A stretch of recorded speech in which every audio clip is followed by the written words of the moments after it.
All right, welcome in. Good afternoon, good evening, wherever you may be across the country, across the planet, whether you're sitting at home or you're on vacation, whatever it may be. We appreciate you riding with us for the next hour and 15 minutes on this MLB Deeper Dive. We get the extra 15 minutes because 14 games on the slate.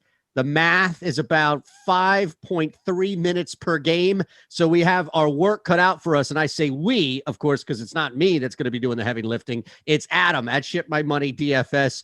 You follow him on Twitter at Shander Show for me. Tyler is in the house producing the show. So make sure you give him a shout on the chat. Give us a like. You're subscribed to the channel as well. We'll tell you all about No House Advantage, our sponsor, and everything else. And normally it's, hey, how you doing, my friend? But you look like you might be in some different surroundings today. Yeah, just made it into the MGM in National Harbor, just outside DC. So going out for a friend's birthday later tonight, but doing the show from here. So kind of had to run, couldn't find my hotel room, but got here just in time. What was the problem with the room? Like the room itself or the hotel? I couldn't find like the elevators to the hotel. Like I apparently parked on the opposite side of the casino. So I had to go all the way through the casino. And then the elevators are still just like hidden down like a back hallway. So I was just like walking in circles for a while, finally asked somebody where they were and that helped. But it was a struggle to get. Is that a norm for you? Like if you're traveling, you need like X, because I'm that way where if I don't have it spelled out specifically, I'll probably wind up in a different hotel. Yeah. So I'm really bad at like finding stuff on my own, but like if I didn't have the show, I never would have asked. I would have just walked around for the next 45 minutes until I found them. The only reason I asked was having to do the show. Fair enough, my friend. I love it. And here's the thing. We had to make sure that you were on the road for something positive, as you mentioned, a friend's birthday party. And it wasn't like the power in your building blew because you were running the AC nonstop and you had to just escape in order to do the show. So it's all good. Yeah, all good. Going to Top Shot, not Top Shot. Going to Top Golf after the show, nice. And then hanging out in the casino, and who knows what else. That's a hell of a birthday weekend. Top Golf, casino. You'll eat, you'll drink, do whatever else. I mean, you guys are doing it right. I'm jealous. I'm sure everybody else is as well, man. So when we look at tonight, 14 games, we're going to speed through as much as we can, spend time where it's necessary on certain games. Not every game deserves equal time, but when you look at kind of tonight specifically, Adam, and also in the backdrop, because we had 8 down to 6 last night, eventually, what's the big difference in the approach from the conversations that we had last night to now a much larger slate tonight? So it's actually not that, it's not as different tonight as it normally would be when you go from a 14-game slate to a 5-game slate, because I still think tonight's slate has a ton of volatility to it. There's a few good pitchers, but you'll see as we go through the show, there's some guys that are definitely expected to get a lot of ownership tonight that on your normal slate would be fine, but wouldn't be, the most popular plays. So, I mean, you saw it last night. You've kind of seen increased volatility with the lack of sticky substances. You've seen pitchers that normally are safe getting blown up a little bit more often. But tonight, I think it kind of plays like a smaller slate in the sense that normally on these 14-game slates, I don't care quite as much about raw ownership. I don't care quite as much about leverage stacking against a popular pitcher, because there's just so many different options that raw ownership comes down. And, mediocre pitchers typically aren't that popular. But this slate's a little bit different just because there's a lot of really bad pitching, and it kind of pushes up some guys that are still pretty questionable in their own right. So I think ownership matters to me a little bit more than it normally would. I think leverage stacking matters a little bit more than it normally would as well. Before we go, and yes, by the way, Clayton Eskew, I didn't want to mention that right away. I thought Adam, his surroundings, how he's feeling was more important than us nailing, and us, because you were right there with me, brother, nailing Brad Miller 3 times over. So this is not the gloat about Brad Miller show. I promise you, we're going to keep it moving here. But as you look at game 1 and kind of everything else in the backdrop, is there, and last night before it got scratched, it was the first of the 8 that we had. Is there one game specifically that you think is going to net the most value from both a pitching and offensive standpoint? So I don't think there's a game tonight that is similar to the Toronto game that we had last night. One game that I do think is very interesting, and probably the most interesting in my opinion to talk about from just like a strategy standpoint, is the Toronto game going against Tampa Bay, because you have, I think, I'm trying to pull everything back up now. I got logged off the site, but as of last I checked, you had Alek Manoah getting tons and tons of ownership for Toronto going against Tampa Bay. So that's a spot where I think he is a very high upside play, but I also think the Tampa Bay backs have a very high ceiling against him. And we'll talk about it more when we get to that game. But I think that's kind of the most interesting one to talk about from a strategy standpoint. But overall, I don't think there's any one game that stands out the way that the Blue Jays did last night against the Orioles. Yeah, you up until the scratch, you were so high on Manoah as a great P2 kind of maneuvering through the slate. He's the high. We have it right now. At least this may change, but at least on DraftKings, he is the highest owned projected pitcher. So that's definitely going to factor into what we do tonight. But let's start out in Baltimore, not too far from where you're vacationing now for the weekend. You've got Keuchel at 7,200, Jorge Lopez clearly as a bottom end, not expected to do much option tonight. So I imagine the conversation from a pitching standpoint would be how often, if at all, you see yourself getting to Keuchel, and maybe if there's any small percentage of using Lopez as a punt. Yeah, I don't really see much merit to either pitcher here. Jorge Lopez is very cheap, but he's also not very good. By Orioles standards, he's okay. He's got an xFIP of about 4.6 this year. So, not like the worst pitcher in baseball or anything, but certainly not very good. And I think that the White Sox offense is dangerous. They have a 5.5 implied run total. I don't really think you're going to need to go that cheap to Lopez here. Keuchel, of course, has the better matchup going up against the Orioles, but this is a pitcher that has very, very little strikeout upside. He comes into the game with a 13.9% strikeout percentage for the season. Against right-handed hitters, he's at about 12.3%. He's actually allowed a 211 expected ISO to righties as well. So I'm not really on the pitching here in either sense. I mean, you can obviously make a case for Keuchel being a ground ball pitcher against a mediocre offense. You can make a case for Lopez because he's cheap, but I personally don't really buy either of those arguments. On the flip side here, and again, Baltimore is going to be the really difficult stack, although they are super cheap, and we talked about them last night. Outside of that, though, just looking at the White Sox, I mean, we have them with the second highest chance to be the top stack tonight on our top stacks tool. Again, you should be using everything $29.95 a week for Awesemo Plus. It's simple, it's easy, and you can hang out with us and understand what we're talking about and using it on your own. But it's not that big of a gap, right, with Boston at the top, really down to, I'd say, somewhere in the middle, Yankees, if you want to look at the Giants, maybe even Baltimore, depending on where that line is for you and others. Point being, though, is that the one thing that will separate stacks tonight would be ownership. And you mentioned that as far as it's not that big of a deterrent for this slate specifically. White Sox, they're pretty high owned compared to the expectation of the stack. Does that matter to you? Yeah, it still does. And I think this is a situation where you're still getting a pretty healthy amount of ownership. There's 28 offenses on this slate. And if about 14% of ownership in the aggregate is going to go to the White Sox, there's just a lot of other very, very similar spots. Like, again, going back to comparing it to yesterday, you had Toronto with like a 2.5. Their top stack percentage was 2.5 times higher than the next closest team. You don't get that at all tonight. You have six. I think you have 9 or 10 teams between a 4 and 8% top stack percentage. The White Sox coming in second highest at 7.8.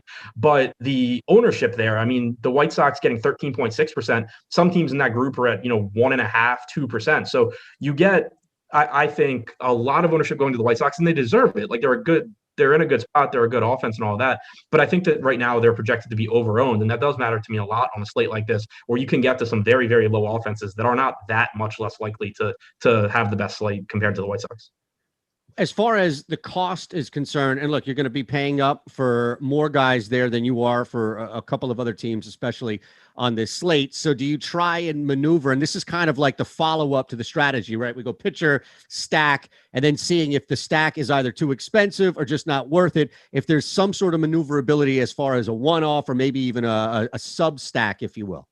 Yeah, like individually, I think any of the White Sox hitters are good because Lopez isn't a particularly good pitcher. You're going to look first to probably Yoan Moncada, Brian Goodwin from the left side.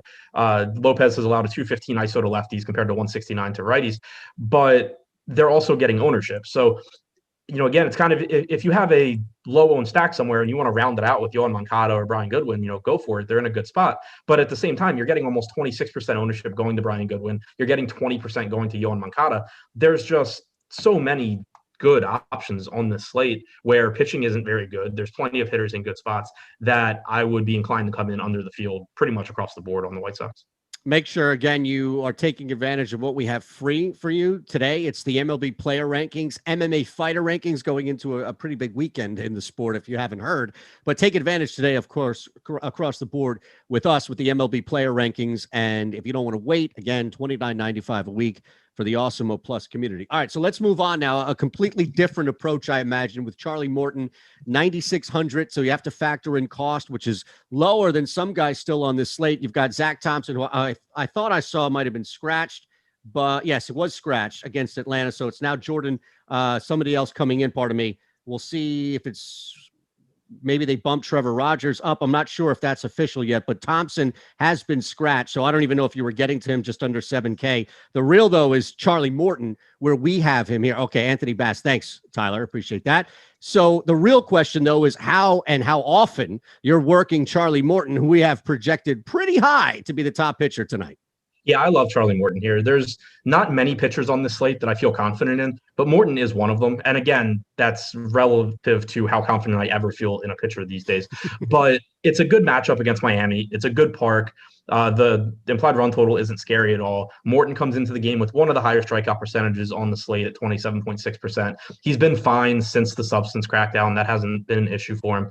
So I think Morton looks really good. And I think when you start comparing him, it's kind of, especially on DraftKings, it's kind of weird. Like Greg and I were talking about it this morning, but they did a pretty good job of pricing up some questionable pitchers, kind of just saying like, okay, there's not many good pitchers on the slate, so we're going to increase the prices. But then they kind of left the decent pitchers alone. Like Charlie Morton is priced more or less where he normally is. Taijuan Walker is more or less where he normally is. Alek Manoah. So it makes those guys even more underpriced relative to the slate when, for example, Alex Cobb is $200 more expensive than Charlie Morton. That's not a knock on Alex Cobb. He's actually someone I'm interested in tournaments, but he shouldn't be more expensive than Charlie Morton here against the Marlins. So I think Morton just looks like one of the best options on the slate. And nothing on Miami, especially after the scratch, I imagine, with Zach Thompson. But I do wonder, with that late scratch, we know Bass is in here now. On the flip side, how much more value is the stack with Atlanta tonight? Yeah, I think it makes Atlanta look better. I don't think it's been their ownership's been updated in the top stack tool to account for. I don't think so since the scratch. Yeah. So, I mean, we had him projected at sub 1% ownership going up against Thompson. I'm not a big fan of stacking against bullpen games, but I do think that their ceiling increases here, their chances of success increase because Zach Thompson has pitched well in his 5 starts this year. The Braves only had a 3.9 implied run total this morning when I did the show with Eric. Now it's at 4.4. So you got basically a half run added on to their implied run total. I think it makes Atlanta look a lot better, but you'll also want to pay attention to what it does to the ownership because while the top stack percentage increases, if you're going to have a bunch of people just flocking in saying, oh, now we have Anthony Bass and whatever comes out of the Miami bullpen, let's roster the Braves, there's a decent chance that you see them start to be over-owned here as well. All right, so to mitigate the over-ownership, are you looking at maybe plucking, and there's some obvious names at the top, right, that you're going to be paying up for, but are you looking at maybe navigating around increased ownership for the stack and looking more to one-off or maybe even 2 guys? Yeah, I mean, I think you're never going to go wrong when you look to, Ronald Acuna or Freddie Freeman. Albies is really expensive, but he's fine if you can get there. Riley's okay. But as usual, I think Acuna and Freeman are the main guys, but they're also extremely expensive. Anything on Miami that is worth looking at? Again, Charlie Morton, we have projected as the number 1 pitcher tonight across the board for both sites. So I imagine that this is going to be a pretty big risk to run with Miami. And granted, we have them below a 1% chance. They're not even over a 0.5% owned. So actually check that. They're 0.5% owned. So nobody's on Miami from our projections to ownership tonight.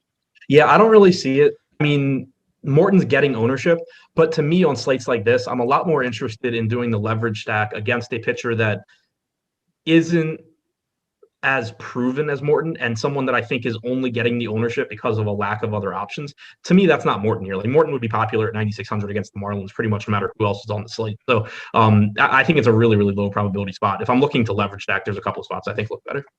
All right, we move on now. The game that we thought we were going to get last night, and reminder here is more people are populating in. Normally, we go the hour, so I know some people are not used to the extra 15. That's why you need to hit the notification bell. You already hit the like button. You already subscribed, no problem. Just remind new people as you see them, especially as a new face or name, in this case, pops up on the chat. Just remind them, you better hit the like button, subscribe, and hit that notification bell first before you come in and start doing some work. So we have that matchup last night that we thought we were going to get. And not to bury the lead, but you were pretty high on Brubaker, getting to him often as a P2. I wonder now, as the slate expands, how much you're still looking at that. Yeah, I still think he's interesting here because the pitching on this slate is not very good. Brubaker is still at that very cheap price point. He was $6,500 yesterday. He's $6,700 today. And he's another one where his salary didn't really change, even though a lot of pitchers are priced $1,000 or $2,000 more expensive than you would normally see. So I am interested. The Mets offense isn't one that I love targeting because they do have some quality bats in there, even though they have a tendency to disappear. But Brubaker's been a pretty good pitcher this year. He comes into the game with an xFIP below 4. He has struck out 23.1% of hitters. He's struggled with power a bit, allowing 1.7 home runs per 9. But overall, he's been a pretty solid option. The biggest issue I have with him right now, though, is we do have him projected for 17% ownership, about a 10% chance of being in the top 2 pitchers on DraftKings. So I don't mind using him as a cheap arm. He does, I think, get a little bit more ownership and a little bit more merit because you lose Thompson at that price point as well. So you're going to just kind of land on him a little bit more. So I do like Brubaker, but again, kind of just pay attention. Make sure that if you go to him, you are contrarian somewhere else in your lineup. You're getting some positive leverage somewhere else because he's projected to be a little bit overowned individually. Real quick, I assume it was the case, and I should have just clarified before we moved on from the previous game, but it sounds like Morton is the guy you're going to get to the most, if not predominantly, in FanDuel tonight. Yeah, Morton, I think, on FanDuel stands out because on FanDuel you actually have, like, Alek Manoah is priced up. He's actually more expensive than Morton. Taijuan Walker's in that same price range.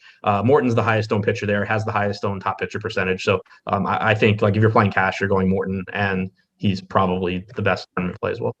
So now flipping to the offense here, and it's amazing that the Mets just don't score any runs. Second to last as far as total runs scored across the board in the National League. So getting to them tonight on top of the matchup that you seem to like clearly, right, with Brubaker now 2 nights in a row. Hopefully we'll get this game in. It just seems like it would be probably better to, unless you think that there's a nice little contrarian play to kind of fade the public here, but it seems like it would probably be too much of a risk to stack New York tonight. No, I mean, I think they're they're in a decent spot because while I do think Brubaker's decent, he has struggled with homers this year, 1.72 home runs per 9. Right-handed power has been the biggest issue so far, but that's something that typically you'll see kind of even out, and lefty power will come up as well. Looking at Pete Alonso, I think he makes a lot of sense in tournaments. He's only 4,900. It gives you some leverage against a pitcher that's pushing 20% ownership. But you also have Lindor at a good price point. Jeff McNeil is reasonable. Michael Conforto is really cheap. The top of the order with Nimmo and Smith 1 and 3. Like they're good hitters 1 through 6 in this lineup. But individually, I think Pete Alonso is the one that I would target first. And then just kind of looking at it on the opposite end here, Pittsburgh is just below New York. Pittsburgh's at the bottom. Similar situation last night, where if it was the matchup against Walker or just the bats that we know are cheaper than more, I guess, than expensive if you wanted to draw a line with the Pirates. But we, again, similar to Miami, nobody's owning them, and we don't have them projected to do jack shit. Yeah, I don't really have interest in getting to Pittsburgh on this slate either. Taijuan Walker's another pitcher where, he's getting ownership, but I think it's well-deserved. I think, if anything, his ownership's probably lower than it should be. So it's not a spot where I'm looking to really take bats against him because I think Pittsburgh's just such a low probability play here. Into Boston now, and just looking odd shopper, of course, where we go, preparing everything, continuing to update as we see it. There is only 2, and the first one was in Baltimore, a total of 10. The only other double-digit total right now, at least, we have at 11. So a lot of runs expected tonight up in Fenway as Boston hosts the Philadelphia Phillies. Last night, we saw that Brad Miller and just the Phillies taking advantage of the lefty matchup. So a little bit different tonight, I think, just going up against a better team, clearly. But starting out with the pitching, you've got Garrett Richards at 8K, and looking at him kind of where we have him projected overall as far as, being a top pitcher on both sites. And then, of course, Vince Velasquez, who at 6,500, I would imagine is pretty cheap. And in real life, I love what he's been able to do, but I don't know how much that would transfer over to taking a risk for him as a P2 tonight. Yeah, I think it's pretty tough to get to either pitcher here. Garrett Richards seems completely clueless how to throw a baseball without sticky stuff on it. He's basically said as much in his post games that he has to invent new pitches now that he didn't throw before. And it's been reflected in his numbers. He wasn't pitching very well this year anyway, but since June 6th, which is when the date that I think most people are using for the crackdown on sticky stuff, his strikeout percentage has dropped. His xFIP has jumped nearly a run. He's just not pitching well whatsoever, giving up a ton of power too. So I'd be a lot more inclined to go to the Phillies. The problem is they are projected to be overowned. They're pretty cheap still. They have a high implied run total. So they're a team that's just going to show up in optimizers a lot.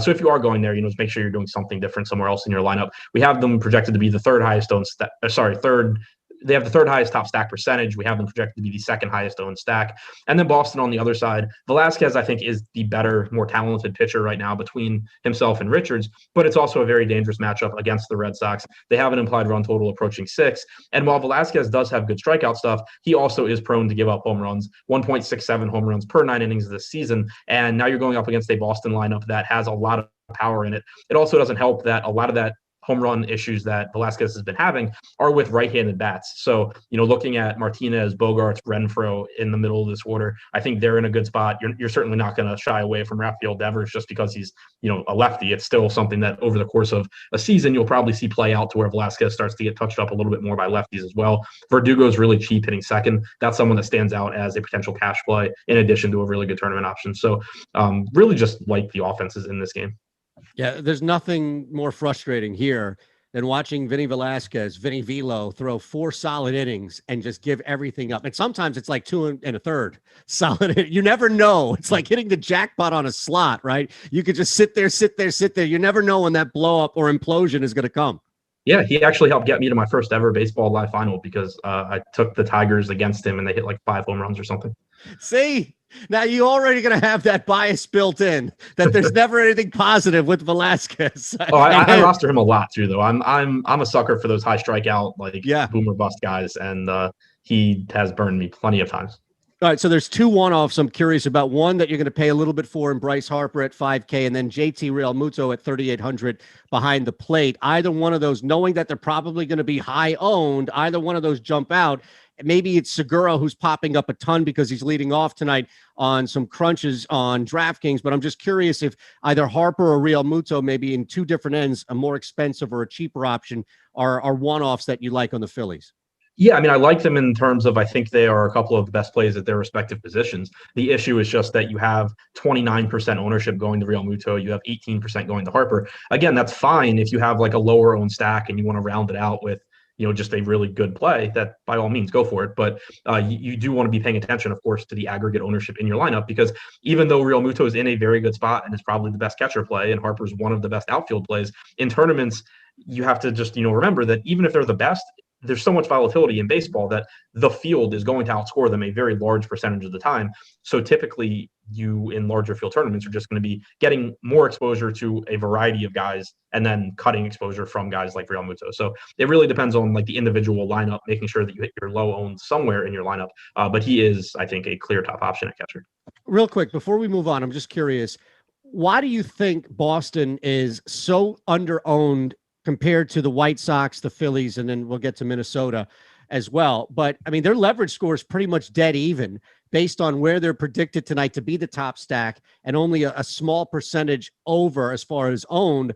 It's a great matchup as you laid out. I wonder why people are a little more hesitant to own Boston tonight.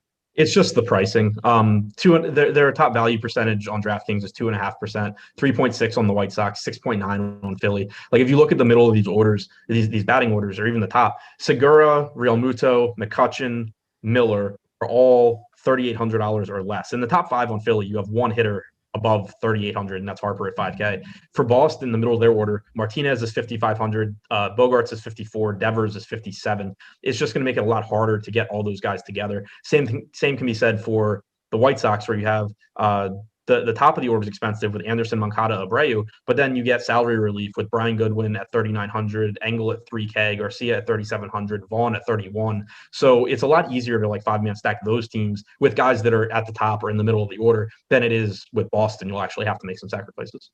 All right, let's move to Tampa Bay. Reminder, of course, Make sure you hit that like button. You're subscribed to the channel. You're taking advantage of everything we have from you here, from the MLB player rankings free, the MMA fighter rankings free, and then everything you get.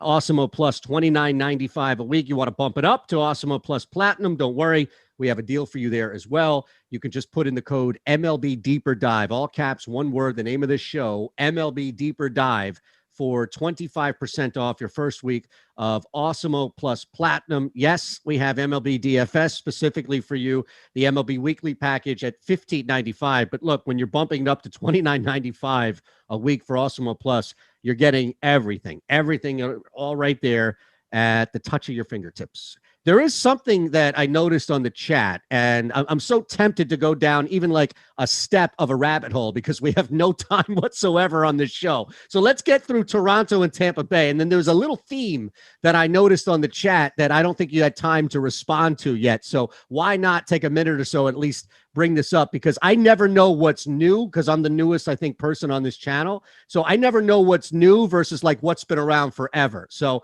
apparently there is something new going on in the show, and it's not just your background here. I'll explain. Don't worry. I know that was a lot. Let's go to Tampa. All right. And Alek Manoah has been a name that you talked about last night, a name that you talked about again tonight. So before we get to Manoah, let's look at McClanahan and see if there's any maneuver or workability at 7,700 on DK as a possible P2. Yeah, I think he's okay. The issue with him is that the leash is pretty short. You're very unlikely, I think, to get 6 innings from him. You'll feel pretty fortunate if you get 5 innings out of him. The strikeout stuff is good. Velocity is great. Throws really hard. Good pitcher, but it's just tough to really put up a score you have to have in tournaments when you're on a short leash. So I think that would be the concern. This morning he wasn't getting much ownership, but with Blake Snell being scratched and with Thompson coming off the slate, there's more ownership in that price range. Now we have him at about 12.2% ownership, 11.5% chance of being a top 2 pitcher. So I think he's a reasonable play. I will say his top 2 pitcher percentage is higher than Brubaker, and Brubaker's getting more ownership. So that's something to keep in mind if you can find the extra $1,000 there. But the innings concerns are the big deal with McClanahan that keeps me from being more interested. On top of the fact the Blue Jays are also really good. Fair enough. Yeah. And that, I think that the matchup as well is going to play a role into how much you look at working around maybe some concerns. So now let's get back again for the people who either forgot or weren't listening, and shame on you watching the show last night leading up to that slate. Now again, because Alek Manoah has come up, I think he's like the most popular name that we've talked about outside of maybe Brad Miller over the past 2 shows. Yeah, and the Manoah spot here I think is really interesting because I liked him a lot last night against Baltimore. He wasn't getting a ton of ownership. He's been very good at striking guys out so far. He's a top pitching prospect, and he's had plenty of success since coming up. He struck out 29.1% of hitters, which is the highest strikeout percentage on this slate among guys that have thrown a reasonable number of innings, so excluding Nestor Cortez and Tristan Mckenzie. 29.1% strikeout percentage. The upside is really, really high, and on DraftKings, he's really inexpensive. He's up over 10K on FanDuel, so it's a lot more difficult to get to him there. But on DraftKings, he's way too cheap for the ceiling that he provides. And so at pretty low ownership last night, I was interested. Tonight, I would be interested again. It's a more dangerous spot against Tampa Bay, or I am interested in it again, I should say. It's a more dangerous spot against Tampa Bay. They have a 4.5 implied run total, so it's not like, Vegas is buying that they're going to be shut down by Manoah. But the strikeout upside is just really, really high. To me, this is kind of analogous to what we had last night when Tarek Skubal faced Minnesota. You had a pitcher in Skubal that strikes out a lot of guys, also gives up a lot of power against the Minnesota offense that is fully capable of hitting a ton of home runs. You have the same thing here where, Manoah's got great strikeout stuff. He's also allowed a lot of power this year, and particularly to the left side, he's allowed a 212 ISO to lefties, 172 expected ISO. And you have a lot of power left-handed bats in the Tampa lineup. You actually only have one right-handed bat in the lineup. So it's a similar boom-bust spot. The difference between this and Skubal is last night, Skubal got 11% ownership and people were rostering the Twins. Tonight, Manoah's getting 40% ownership and people are not going to Tampa Bay. So even though I really think Manoah is underpriced, I think he's a good play, I'm inclined in tournaments to stack Tampa because this is a spot where I think there is a very wide range of outcomes here. It's a very, very volatile spot. And if there were better pitching on this slate, Manoah's ownership would probably be cut in half. The reason he's getting so much ownership is he's one of the only pitchers in his price range that actually has the ceiling, a ceiling like he does. And so I think you're just getting a little bit more ownership going there than you really should, because people are just looking at median projection and they're not factoring in that the downside is very, very high for Manoah here against a Tampa team that has a lot of left-handed power. So it's not the highest probability play going to Tampa, but this is an offense that is very, very dangerous against Manoah here. And if they do well, 40% of the field or so is losing. So I think they make a ton of sense in tournaments. If I'm looking to stack against one of the popular pitchers, Tampa Bay is the spot I'm going to. Yeah, and just to further that point, they're one of the most expensive stacks on the slate. So that may work as a deterrent in its own right, where people are not going to pay up, and you can take full advantage for multiple reasons. You can take full advantage of people not rushing to Tampa Bay. I mean, we don't even have them last I looked, we have them at 1.1. Going to update this expected with the scratch in the Atlanta game as well. So to your point, it's 1.7 now, so it's bumped up a little bit, but they really don't have much ownership alongside knowing that people are paying up for them. And you can't really make that argument that you did with Tampa with Toronto. So it would make sense that if Tampa does have a huge night, maybe 2% of the entire ownership is going to be on them. Yeah, and someone in chat just made the point also, and it's definitely true. Not only is Tampa Bay in a relatively difficult spot against Manoah, they are extremely expensive on DraftKings, but you can use the guys towards the bottom of the order. Kevin Kiermaier hitting 6th, Taylor Walls hitting 7. Obviously, you can't play him with Wander Franco, but you can use those guys at 2,500 as some salary relief. But yeah, you are also definitely overpaying for Tampa in terms of median projections. So they're a team that they're not going to show up like in your crunches, unless you're doing something to make sure you get to some of these lower owned teams that are overpriced. And the reason that that's fine to do in tournaments is that, especially in baseball, the outcomes are just so widely, like they're so volatile.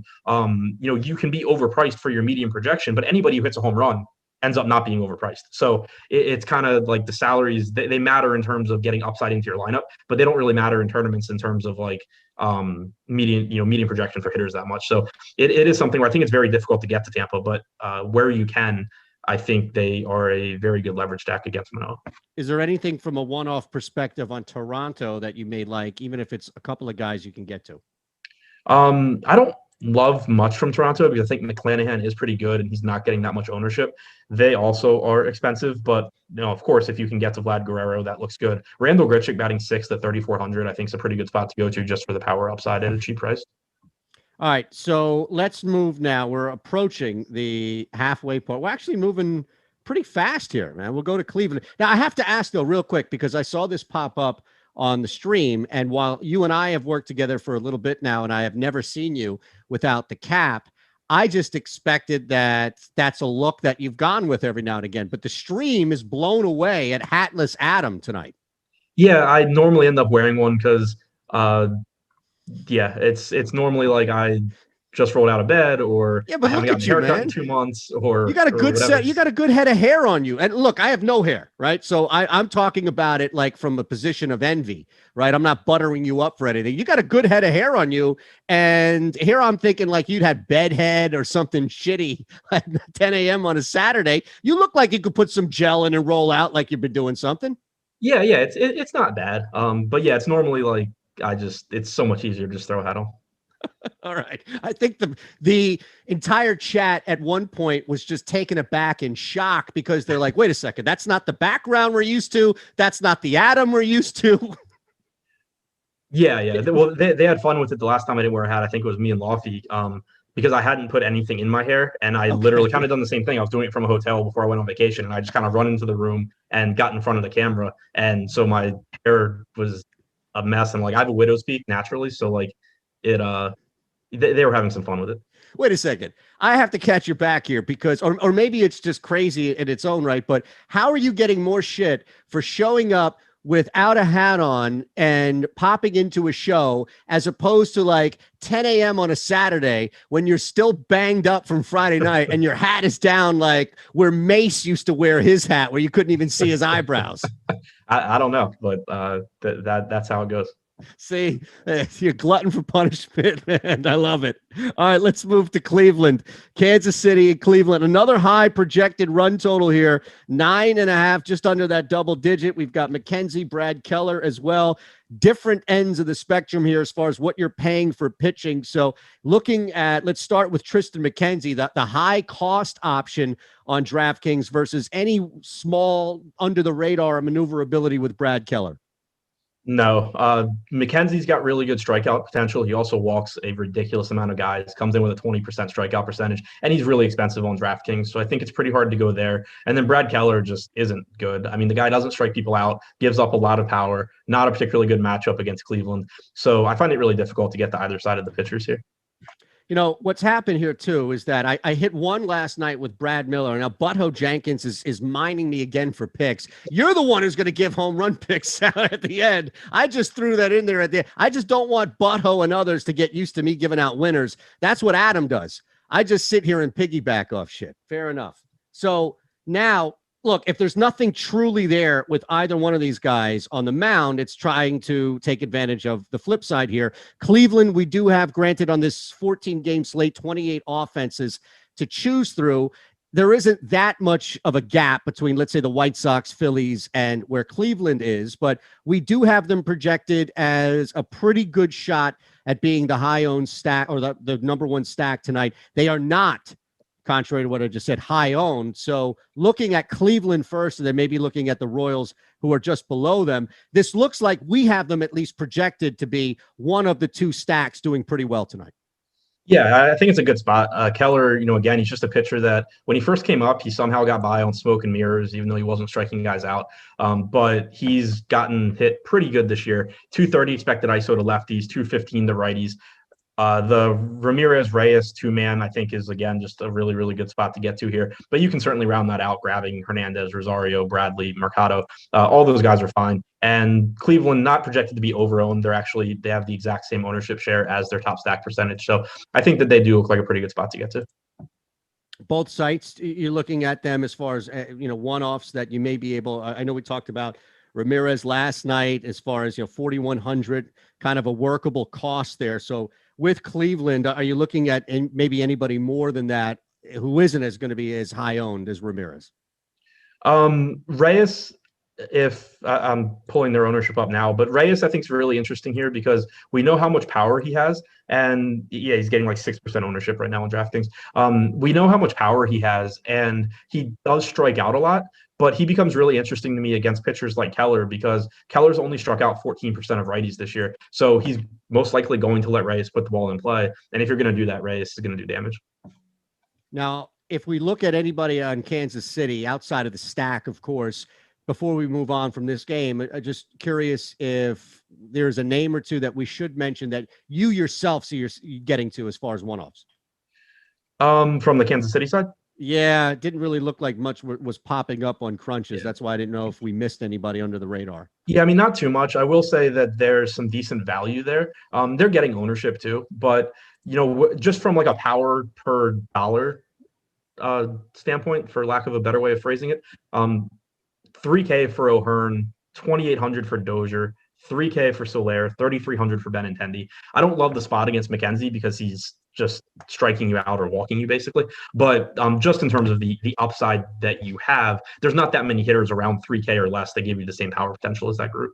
All right, as mentioned earlier, and you can see at the top of the screen, we're brought to you today by No House Advantage, and it's all the best way out there from individual props to win cash. We've got the PGA going on, the NFL around the corner, baseball is in full swing, so plenty of ways. Even the final couple of games, maybe 2 or 3, depending on how this thing shapes up in the NBA Finals. Plenty of ways and opportunities to make some money. The lines are locked in based off our projections, so you can take full advantage of something earlier in the day and know that it's not going to move against you. Same thing as always when we talk about our sponsors. We have an awesome way that you can now take advantage of $20 to match your deposit bonus. Just use our promo code Awesemo. And again, using No House Advantage for multiple things, from optimal lineups to predictions on props. If you are betting props, you should be starting and going at no house advantage. If you don't have it yet active where you are, like myself and Adam are both waiting respectively where we live for this thing to be live, it's a great tool to use for props because you can see how NHA has everything set up for you based off their projections. And so often you can find 1, 2, 5 that don't match up with the book. That's where you pound the prop. You make some money, and you thank all us here at Awesemo and No House Advantage. So, again, NHA, $20 deposit bonus. Just use our promo code Awesemo, and we'll look at a couple before we get out of here for sure, some more props and some names that we mentioned as well that we'll come back to. But from Cleveland now to Texas as we start at least the second half of this busy slate tonight. So we've got Cole Irvin, we've got Jordan Lyles, again, talking about where you've been so far for pitching. So looking at this tonight in Texas, Cole Irvin, Jordan Lyles, both mid 8K guys, Irvin a little bit higher on that on DraftKings. Is there workability in your lineups to get to either or maybe both tonight? I don't really see it. Cole Irvin is okay at pitching, but not great at getting strikeouts. 17% strikeout percentage this season, not something I'm going to be too excited to get to, especially because he's 8,800 on DraftKings. Jordan Lyles, Greg, I think, put it really well this morning. Also not good at getting strikeouts and not as good at throwing at pitching in general either. So I'm not really looking at either pitcher. I do think Oakland looks like a very good stack. They were one of me and Greg's favorite stacks this morning, and nothing's really changed here. They have the 5th highest top stack percentage, only about 2.7% projected ownership, and they're not even that expensive. You know, Matt Olson and Matt Chapman are both expensive, as they should be, but Elvis Andrus hitting seconds, 3,400. Jed Lowry's reasonable at 4,200. Murphy's 4,500. Laureano is just shy of 5K at the top. They're not cheap enough to garner a bunch of ownership and just like show up in optimal lineups when you just run Fantasy Cruncher, but they're also not so expensive that you have to make massive sacrifices elsewhere. So I do really, really like Oakland here. The roof's closed in Texas, which doesn't help, but you're still talking about a team that plays their home games in Oakland. So I don't think it's really hurting them playing here either. That's a good point. And to even further what you were saying earlier about Oakland, just looking at the teams above them, and we'll get to a couple that we haven't already, and then Cleveland, Kansas City right below them. Oakland is the lowest owned stack. Nobody seems to be getting to them. You mentioned the convo you had with Greg in the morning. I wonder how much their ownership has even changed. It seems like, if at all, it would be minuscule. So the question now is, do you even anticipate over the next 90 minutes or so before lock that this pops up even above 4? Seems like they're kind of flying super under the radar. Yeah, I think it'll stay low just because, again, there's teams that are much better values than Oakland. And so those are the teams that are going to just show up in people's lineups unless they change settings to make teams like Oakland show up. So I think that they're kind of just stuck at a price point where they're not that easy to get to. And so they're not going to be that popular, but they're easier to get to than teams like Tampa, that we talked about that were really, really expensive. So Brian Claremont asked a question on the chat, stack, got all that on the mind. And just looking at general questions for people that are continuing to pop in, playing heavy on NBA, PGA, MMA, other areas in the DFS world, and trying things out here at MLB, asked just why does a pitcher have to be good at strikeouts to be considered good? And that may be obvious, I think, to a lot of people. But again, for people that are just coming in, trying to get a handle on what we're doing, is there an easy kind of answer to that? Yeah, it's twofold. For one, I think the answer that is kind of the first one people would say is that you get so many points for a strikeout. Like on DraftKings, you get 2.75 points for a strikeout. You get 0.75 points for an out. So when you just think in terms of ceiling, guys that can rack up strikeouts are just gonna have a higher ceiling. But the other thing is that strikeouts are a bit more predictable than batted ball results. So when you have a pitcher that doesn't strike a lot of guys out, you're relying on the balls in play, them not to get unlucky on balls in play. And if they do get unlucky on balls in play and they give up 2 or 3 earned runs, it's a lot more difficult for them to make up that ground and get back to getting good fantasy points. Whereas, for example, Jacob deGrom the other night gives up 3 runs in the first inning, and by the end of the game, it's like it never happened because he's just so good at getting strikeouts. He erased it within 2 innings. So for one, strikeouts are just worth more, but it's also easier to predict strikeouts than it is, is the ground ball going to go to the shortstop, or is the ground ball going to go up the middle for a single? And if the ground ball does go up the middle for a single for a strikeout pitcher, it's a lot easier for him to erase those points or potential, couple of runs that score than it is for a guy that doesn't get strikeouts. Before we move on, again, trying to identify 1-2 players maybe on either side that you can get to in lieu of the stack, and knowing, of course, that you're going to have to deal with cost and ownership in the backdrop. Either side present some good options here. Sorry, I was answering something else in chat. The Reds, not a problem. Oakland, still on Oakland, Texas. Still on Oakland. Yes, I mean, we like Oakland. Not in Milwaukee yet. Sorry. Yeah, on the Texas side, there's not a whole lot here. Joey Gallo is always fine. Adolis Garcia is fine, but I don't really want to go up against Cole Irvin that much here. I think there's worse pitchers on the slate, better pitchers to target. Irvin this year has allowed a 207 expected ISO to lefties, 169 to righties. So, again, if you want to get some Joey Gallo one-offs, I think that's fine, but nothing here that looks like a priority for me. Matt Olson at all? He's just popping up on some crunchers, but not on many lineups. Yeah, I like Olson a lot. Jordan Lyles, I just really like targeting. He's given up power to both sides. 190 expected ISO to lefties, 212 to righties. Actual ISO to righties is 238, 136 to lefties. But again, it seems like he's gotten pretty lucky there. So I think Olson really stands out. We know how much power he has. Matt Chapman, I think, looks good as well. And then, the rest of the A's to round out a stack is fine. But if you're just going one-offs, I think Olson and Chapman both look really good. All right, we move on to Milwaukee. Again, we've got a bunch of games left. We're racing through, giving you everything you possibly need. All we need from you, a like. Make sure you're sharing and subscribing, of course, and hit the notification bell so you're not coming in late, 15, 16 minutes in there asking us to cut the crap and who the best player is on the slate. So with that, now moving into Milwaukee, both of these stacks last night, again, completely different scenario as far as how many teams on the slate, but both were pretty high up as far as top stack percentage. Tonight, it may be a little bit different. We've got Wade Miley, Eric Lauer, both, mind you, who are in the top 5 to maybe 7 as far as top 2 pitcher tonight on DraftKings. So looking at the cost now for both of them, 9,100 on DK for Lauer, 97 for Miley. This is P2 or maybe even pivot, especially if you're looking at a possible pivot on FanDuel for either or both. Yeah, I mean, their top 2 pitcher percentage compared to their ownership looks pretty good, but I still don't think they would be where I end up going. Just neither guy gives you that much strikeout upside. Miley coming in with a 19.7% strikeout percentage this season. Eric Lauer's at 21.8%.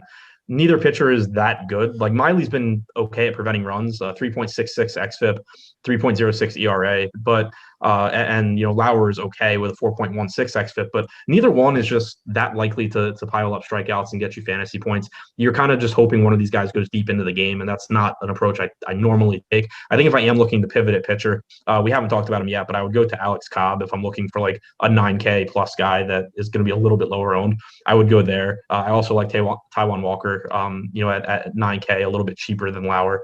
So it's still going to be really tough for me to get to either of those pitchers.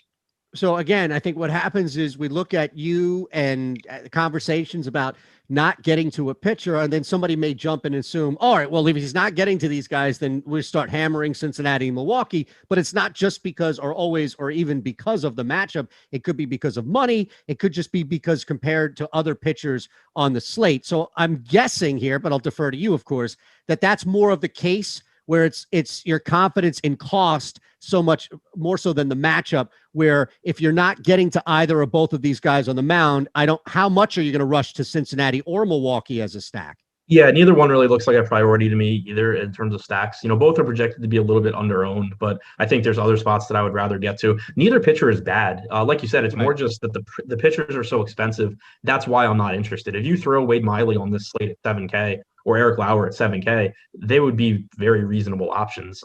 So it's more so just not that I think they're going to get blown up. It's that the salaries don't really work. And Milwaukee's really expensive as well. If you're going to overpay for a team, I would rather be overpaying for a team like Tampa Bay that provides you positive leverage against a popular pitcher than overpay for a team like Milwaukee and basically back yourself into a corner where you're saying, well, I really need them to be the actual literal top scoring team on the slate because nobody's rostering Wade Miley anyway. So it doesn't matter that Wade Miley got blown up. I actually need them to outscore every other team. Whereas if you go to Tampa Bay, you're saying I need Tampa to be one of the top scoring teams, but because they're killing 40% of the field when they go off, they probably don't have to be the number one team necessarily. Cheap option like Aquino maybe for Cincinnati that you can get to as a one-off? Yeah, I think that's fine. He's got power. Lauer doesn't miss a ton of bats, which is always good when you talk about someone like Aquino as well. Batting 6, 2,900. He's in that same mold as like the Kansas City guys where I don't really love him, but he's got a lot of power for guys 2,900. On the other side here with Milwaukee, is there similar maneuverability, maybe a name or two that you would either pay up for or feel comfortable slotting in as a cheaper option? Not really, because there's not really anything cheap outside of like Tyrone Taylor, who's batting 5th, but I don't really like him that much here. I think I'd rather go to Aquino. I think I'd rather look to guys like, Ryan O'Hearn or Hunter Dozier from Kansas City. So I think the pricing on Milwaukee just makes it really, really difficult. Yeah, especially when you look at how that's reflected on ownership as well. Yankees tonight, short dog on the road, 120, not terrible there. In Houston, again, odd shopper where we're going for everything, odds, player props. We'll get to a couple of those before we get it out of here with a home run pick. And the total, again, projected total in that comfortable 9 range. So looking at the matchup again tonight and trying to maneuver from what you have on the slate, this is, I believe, in Odorizzi, the highest cost guy that we've had so far on the slate, at least on DraftKings. Yeah, which does not make a ton of sense, but he's one of those guys where like I like what DraftKings did, just like bumping everyone $1,000 or $2,000, but it's like they forgot on the other guys. Like if you're going to make Odorizzi 10K, you need to make Morton 11K. You can't say, well, Morton's going to stay where he is and we're going to make Odorizzi more expensive. It doesn't really work. So there's no real reason to get to him tonight because of the cost, right? Are you getting to him maybe as in tournaments on DraftKings?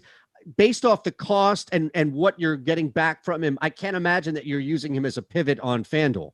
Yeah, it doesn't make a ton of sense to me because you're just overpaying on a slate where, like, yeah, there's not a lot of really good pitching, but there's still enough options. Like Odorizzi's projected for 1% ownership. That's the argument for him. He can certainly go have a good game. The Yankees have plenty of strikeouts in their lineup, but I think that there's just higher probability paths to success that don't involve him. I'd be more interested if the Yankees were getting a lot of ownership, but they're only getting like 2% aggregate ownership. So again, if you're going to overpay for something, it becomes a lot more valuable if you're getting like multiple rewards when they do well. But in this case, he can pitch really, really well. The Yankees do poorly, and 98% of the field isn't even going to notice that the Yankees did poorly. So it's not helping you that much there. It's more so you're just like backing yourself into a corner where Odorizzi has to have the best game he's going to have all year. And that's just, a tough ask, obviously. We have 3 guys who have a 0% chance of being in the top 2, and Cortez clearly is going to be one of them at 4K. I mean, I don't know if you can expect this guy, even if he's pitching well, to go more than 3 innings tonight. Yeah, the depth for Cortez is the issue. The salary at 4K obviously makes him somewhat appealing just because anytime you have a pitcher that's capable of getting strikeouts and he's $4,000, there's going to be some interest. But he threw 59 pitches his last time out. That's the most he had thrown since June 12th. He threw 65. In his last 10 appearances, he hasn't thrown more than 65. So he can get you a good point per dollar score. Potentially he can get you that, like 13 to 16 DraftKings points at 4K. But that's far from a guarantee when you talk about a strong Houston lineup, and he doesn't really have the potential to go deep into the game and give you, 25, 30 fantasy points. He does have a 7.2% top 2% value. And again, that's because of how cheap he is. I understand that. But when you look at other guys that are clearly higher than him, I just wonder if it's, even if it's 1% of your lineups tonight, if it's worth, as we talked about, paying up for a stack, rostering Morton as your one and saying, what the hell, let me kick a punt here with Cortez. I'll put it this way. I would rather go to 4K Cortez than go to like 6,500 Espino or 8K Richards or, something like that. Because I think that he does offer value. It's just, there's enough cheap bats on this slate. I don't think that you're going to necessarily be just like playing a bunch of 5K hitters, but maybe if you're going with maybe if you're stacking the Rays and you want Charlie Morton and you use Cortez, you're hoping he gets 12 points. You're hoping the Rays kill 40% on Manoah, and you're in a really good situation. So if you're playing 150 lineups, there is a path to using Cortez that I don't think really exists for guys like Richards or Espino. Matt Manning's a pretty tough sell as well. So I do think that like if you're just going with that just absolute dumpster, like not saying Cortez is a bad pitcher, but dumpster in terms of like chances, of being a actual top overall scoring pitcher. Cortez being the cheapest one does make him at least somewhat viable. Top stacks tool. Again, you should be taking full advantage of the Awesemo Plus weekly package, $29.95 a week. It gets you access to everything. You don't have to wait for us to offer it for you for free, which again, the MLB player rankings tonight are free. The MMA fighter rankings heading into tonight and the weekend are free. But looking at our top stacks tool, they're pretty much similar. There's a small percentage, a decimal point percentage difference between the Yankees and Houston when it comes to value because of cost, clearly, and ownership, but it doesn't seem to be that much. So based off of your like and your feel for how much you may be getting to either stack, I do wonder if there's a metric that you would use to differentiate the two.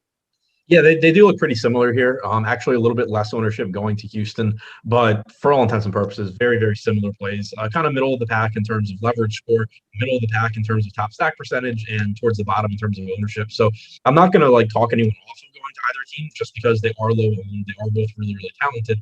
But I think my preferred approach would be to target some one-offs, particularly from the Yankee side, because Jake Odorizzi throughout his career has had issues with right-handed power. They've crept back up this year.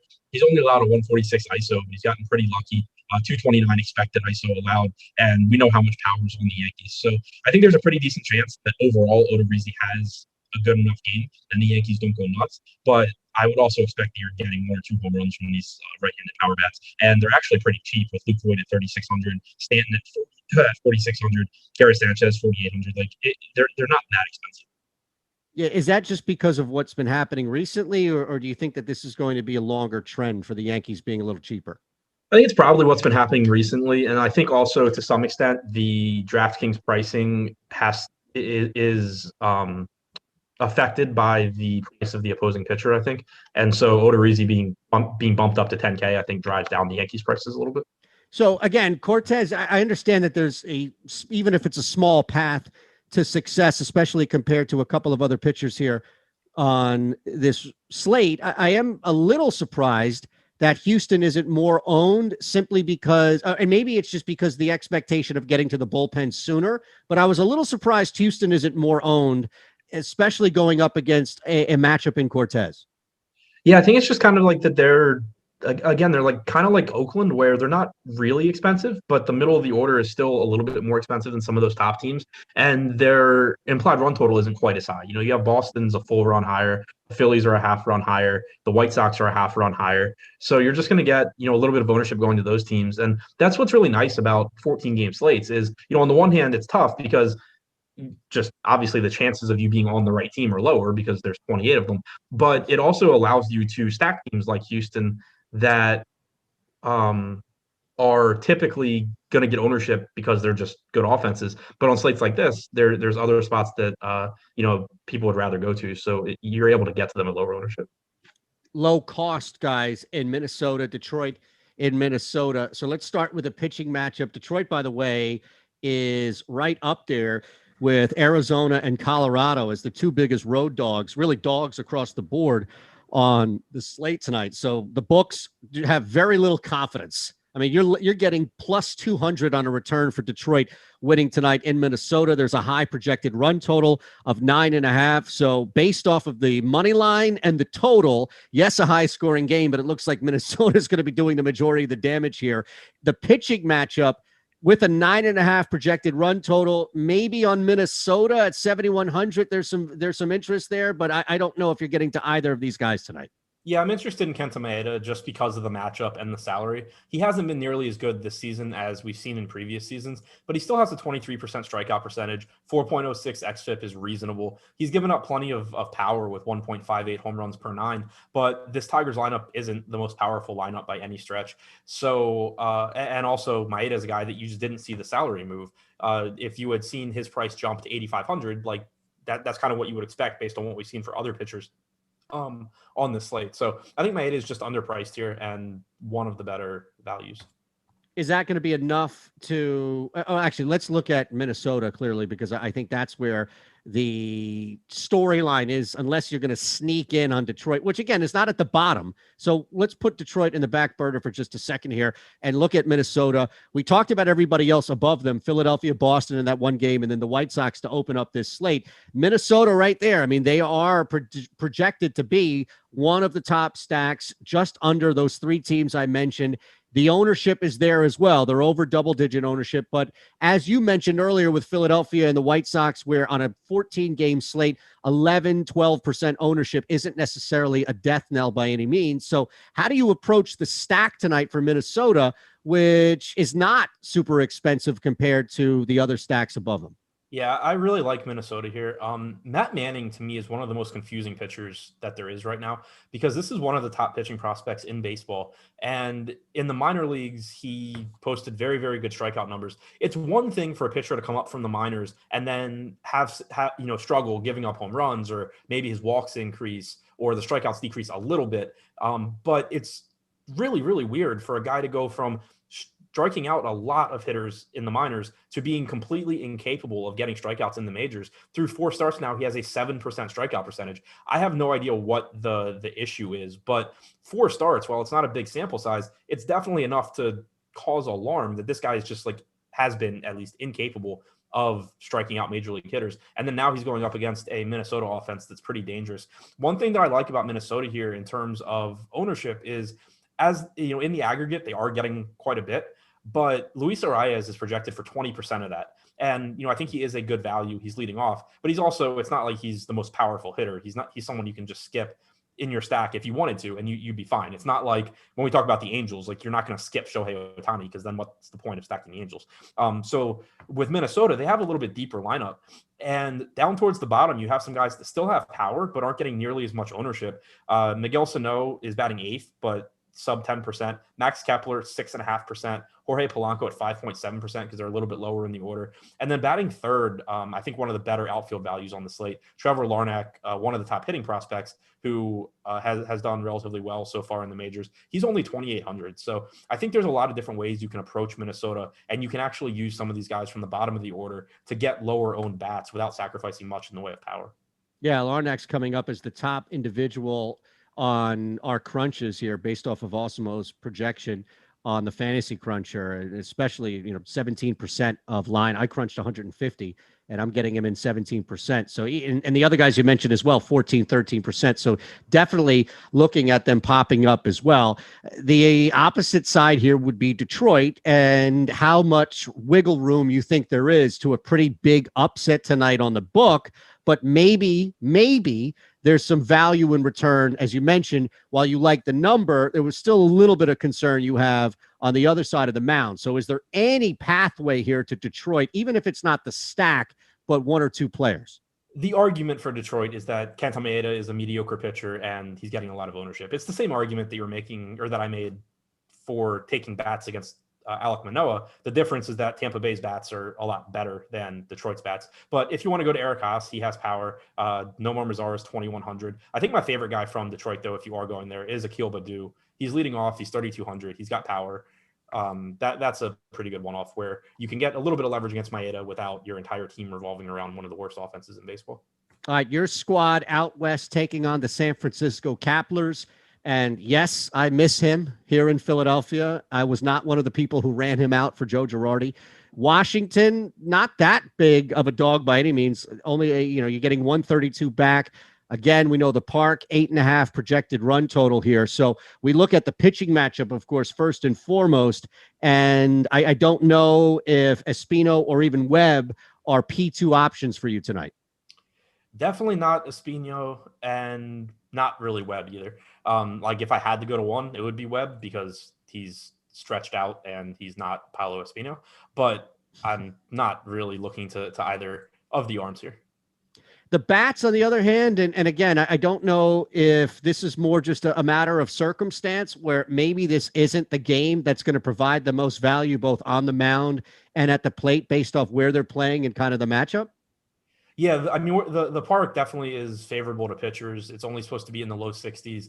It's just a really tough place to hit. I am still interested in the Giants, though, because for one, Paolo Espino hasn't been very good this year, and his numbers suggest he should be giving up a lot more power than he has. His expected ISO to lefties is 80 points higher than his actual ISO allowed. His expected ISO to righties is 80 points higher than his actual ISO allowed. And some of his time this year has been out of the bullpen as well. And pitchers typically have more success as a reliever than they ultimately do as a starter. So I don't think he's very good. I think it's a good spot for the Giants. You also are going to get pretty low ownership on them because, for one, they're just, kind of a middling stack in terms of chances of success. But there's also a pretty good chance you're not going to have this lineup before lock because you have Buster Posey questionable and you have Lamont Wade questionable. So there's a decent chance that the Giants are going to be waiting a bit to find out if those guys are going to play. Obviously, you would prefer that they do play if you're stacking the Giants. But whenever we don't have a lineup from a team, you're just going to get lower ownership in general normally. So I think that it's going to be a very low-owned offense against a pretty bad pitcher. They do have a 4.7 implied run total in San Francisco, which is always good to see. Real quick, if either or both of those guys are out, how much does that change you rushing to San Fran? It definitely weakens it because these are two of the, I think, better hitters in the lineup. Like Yastrzemski and Dickerson, I think, are the best plays from a power standpoint, and they're the guys that I'd be interested in as one-offs anyway. But if you replace Posey with, I think it's Kurt Casale as the backup. If you replace Lamont Wade with, I actually have absolutely no idea who the Giants have behind him. It's going to make the lineup look worse. So definitely would rather get there if they have their full strength lineup. All right, we got 3 left. We got a home run pick or 2 before we get out of here in 8 minutes. We're going to make it happen. I promise you that. We go to the Dodgers. This is the biggest dog on the slate. It's the Arizona D-backs in L.A. Arizona getting 240 on the return. Again, the projected total around 8.5, depending on where you can find the best return on Odd Shopper, where we always tell you to go. So a pretty big difference as far as cost is concerned on the mound tonight. I don't know, again, if maybe it's too much to pay in Arizona versus not really getting enough of a return with LA. Yeah, this game's not – it doesn't give you a whole lot to work with. I think the Dodgers' bats are pretty much the only thing here that's interesting. They have the 6th highest top stack percentage on the slate. Ownership is projected to be there. You're getting probably a few innings of Taylor Widener and then the Arizona bullpen. Widener is okay in terms of strikeouts, but the Dodgers definitely can do some damage against him. He's had issues with power this year as well in his limited sample size. 220 ISO to lefties, 253 expected ISO to righties. So I do think the Dodgers, just top to bottom, tons of power in this lineup, give you a really high ceiling, and they're reasonably priced. Muncy, Betts, Turner are really expensive, but Will Smith at 4,400, Bellinger at 4,500 are fine. Taylor's expensive too. Pollock's pretty cheap. So you have to sacrifice a bit to get there, and that'll keep the ownership in check somewhat. But I do think it's a high upside spot. As far as the Diamondbacks go, I'm not really interested there. I think David Price is expected to start and go about 3 innings, and then you're going to get Dodgers relievers after him. It's just not a very good offense in general, and I don't really want to deal with David Price in the bullpen game. San Diego now hosting Colorado, another big dog on the slate, the outside of Detroit, right? Also plus 200 Colorado in town. So again, you'd have to get around a pretty difficult matchup here. From one hand, you've got Stammen and Freeland, both super low-cost guys. So this would be kind of maneuvering around cost more so than anything else if you have interest. I don't. Freeland, just not a very good strikeout guy, and the Padres obviously are really good offensively. The guy, I guess, that's expected to pitch now in place of Blake Snell is not in the player pool, I don't think. So, yeah, he's not in the player pool, so nothing there. All right, and now with San Diego really as the option, I mean, again, Colorado is such a low predicted owned, just they're higher cost as well. So I don't even know where the appeal would be for Colorado tonight. On the flip side, though, is there, and you mentioned San Diego's bats, they are in the higher corner, if you will, on the top stack tonight. So workable at all, knowing that you're going to pay some for the Padres? Yeah, they're fine. Kyle Freeland's not the worst pitcher by any stretch, but he's also not the best. So far this year, he's allowed a 225 ISO to righties, 240 expected ISO, and you're getting ownership going to San Diego in the aggregate. But they're another one of these teams where it's kind of skewed because Fernando Tatis is getting 20%. Tommy Pham's at 11%. I don't really care all that much about Tatis's ownership because it's just so hard to find high upside shortstops. 20% Tatis is fine. And then the entire rest of the team is 7% or lower. Machado at 7, Myers at 5, Ha-Seong Kim at 4. So it's a relatively low owned team, despite the fact that if you just look at the aggregate ownership in the top stack tool, it says that they're being over-owned. That's skewed by Fernando Tatis. So I do like getting to the Padres. Hosmer 3,800 option for you if he's in the lineup. Okay. That's a spot you could see like Ha-Seong Kim in the lineup, and then maybe Hosmer pinch it later.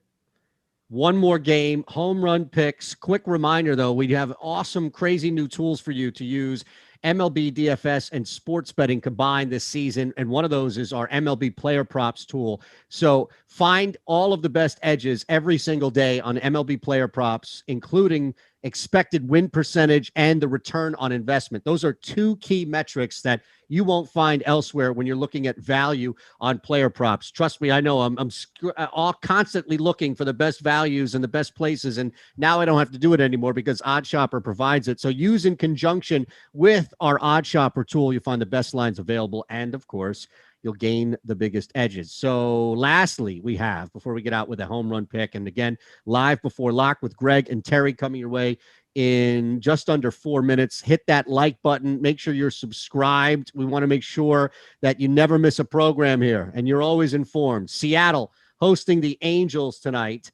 And you get Ohtani at least back in the lineup. You mentioned Cobb, and it always feels like it's the last game on this slate where there's a name that you've mentioned that you're like, we'll get to. Finally, we're here, and the good news is that it's not 59-59, and you can actually breathe on Cobb. Yeah, I like Cobb in tournaments because the strikeout stuff has been good for him. It seems like he's finally gotten his splitter, changeup, whatever it is, back that he had with Tampa Bay years ago, and he kind of lost when he was injured. So far this year, he has struck out 27% of hitters. He's only walked 7%. His xFIP's below 3. You're getting a Seattle lineup that has some power in it, but that also has plenty of strikeouts going up against him. He's got the third highest top 2 pitcher percentage on the slate behind Morton and Manoah, and he's only getting 9% ownership. Everyone else in the top 5 is getting at least 26%. So I think it's a really good spot in tournaments to go to Cobb. That would be my pivot. If I am looking for one at the top end, I would much rather use him than guys like Miley or Lauer or Odorizzi to get away from like Charlie Morton, for example. So I do like Cobb, not really on the Seattle bats. And I like the Angels here. I think they look like one of the more under-owned stacks according to the top stack tool. Marco Gonzalez went through a pretty long stretch as a pitcher where even though he didn't throw hard, he located really, really well. He did a good job keeping hitters off balance and didn't give up much. It seems like he's kind of done with that. 331 expected ISO to righties this year, 349 to lefties. The Angels are always one of the uglier teams to stack, I think, because they only have 2 real power hitters in the lineup in Ohtani and Walsh, but you also get some value. You know, you're paying a lot for Ohtani, you're paying a lot for Walsh. I'm not too concerned about the lefty-lefty matchup because Gonzalez isn't a typical lefty, especially for Ohtani, who is just phenomenal anyway. But then you can save some money. You know, you have David Fletcher, you probably have Philip Gosselin, Max Stassi at catcher, Taylor Ward in the outfield. Like, these are good enough guys at their salaries that I think the Angels are a pretty high upside offense that's also relatively inexpensive here. And they're projected to go on their own by quite a bit. You mentioned the cost, right? Especially with Ohtani's bat back in there, and they are nowhere near one of the highest cost stacks out there. And the ownership we have, just as I last updated it, is under 2%. So clearly a ton of workability, if you will, with the Angels. All right, home runs. You nailed one last night, didn't you? I don't remember. Oh, I thought that I forget who it was. Chat said I got Dozier. So. Oh yeah, you did hit Dozier. I forgot who it was. There, yeah. I have no idea who I'd said, but I know Dozier homered. There you go. Anybody that you'll forget about tomorrow that you want to give out tonight? Peter Alonso. I like Matt Olson. I like Aaron Judge. And I had one other one, and I already forgot who it was. Oh, Brandon Lau. Okay. I'll throw in Bryce Harper, but the caveat is it will be a solo shot tonight. I was going to say, I knew you wanted Harper, so I let you have that one. Thank you. But do you like Harper? Like you liked Miller last night? Yeah, I like Harper. Okay. See, I feel better, man. I'm like the cook on Chopped, right? Like hands up, we're done, bang. Love it. All right, enjoy your weekend, man. You and I, no, you're off for the weekend, right? You're not back on Sunday? Yeah, no, I won't. I'm off until Monday. Good for you, my friend. Enjoy it. Leave Adam a like on his way to belligerence and debauchery over the next 2.5 nights. Make sure you hit us up with a subscription. Don't go anywhere because Greg and Terry are coming right here on Live Before Lock. Thank Tyler for producing another great show. No House Advantage for sponsoring it. And you all have a great night.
Ehrenberg. Movie 43 is a good one. It's for me. It's nothing but trouble though. The Chevy Chase, Dan Aykroyd, Demi Moore. Yeah.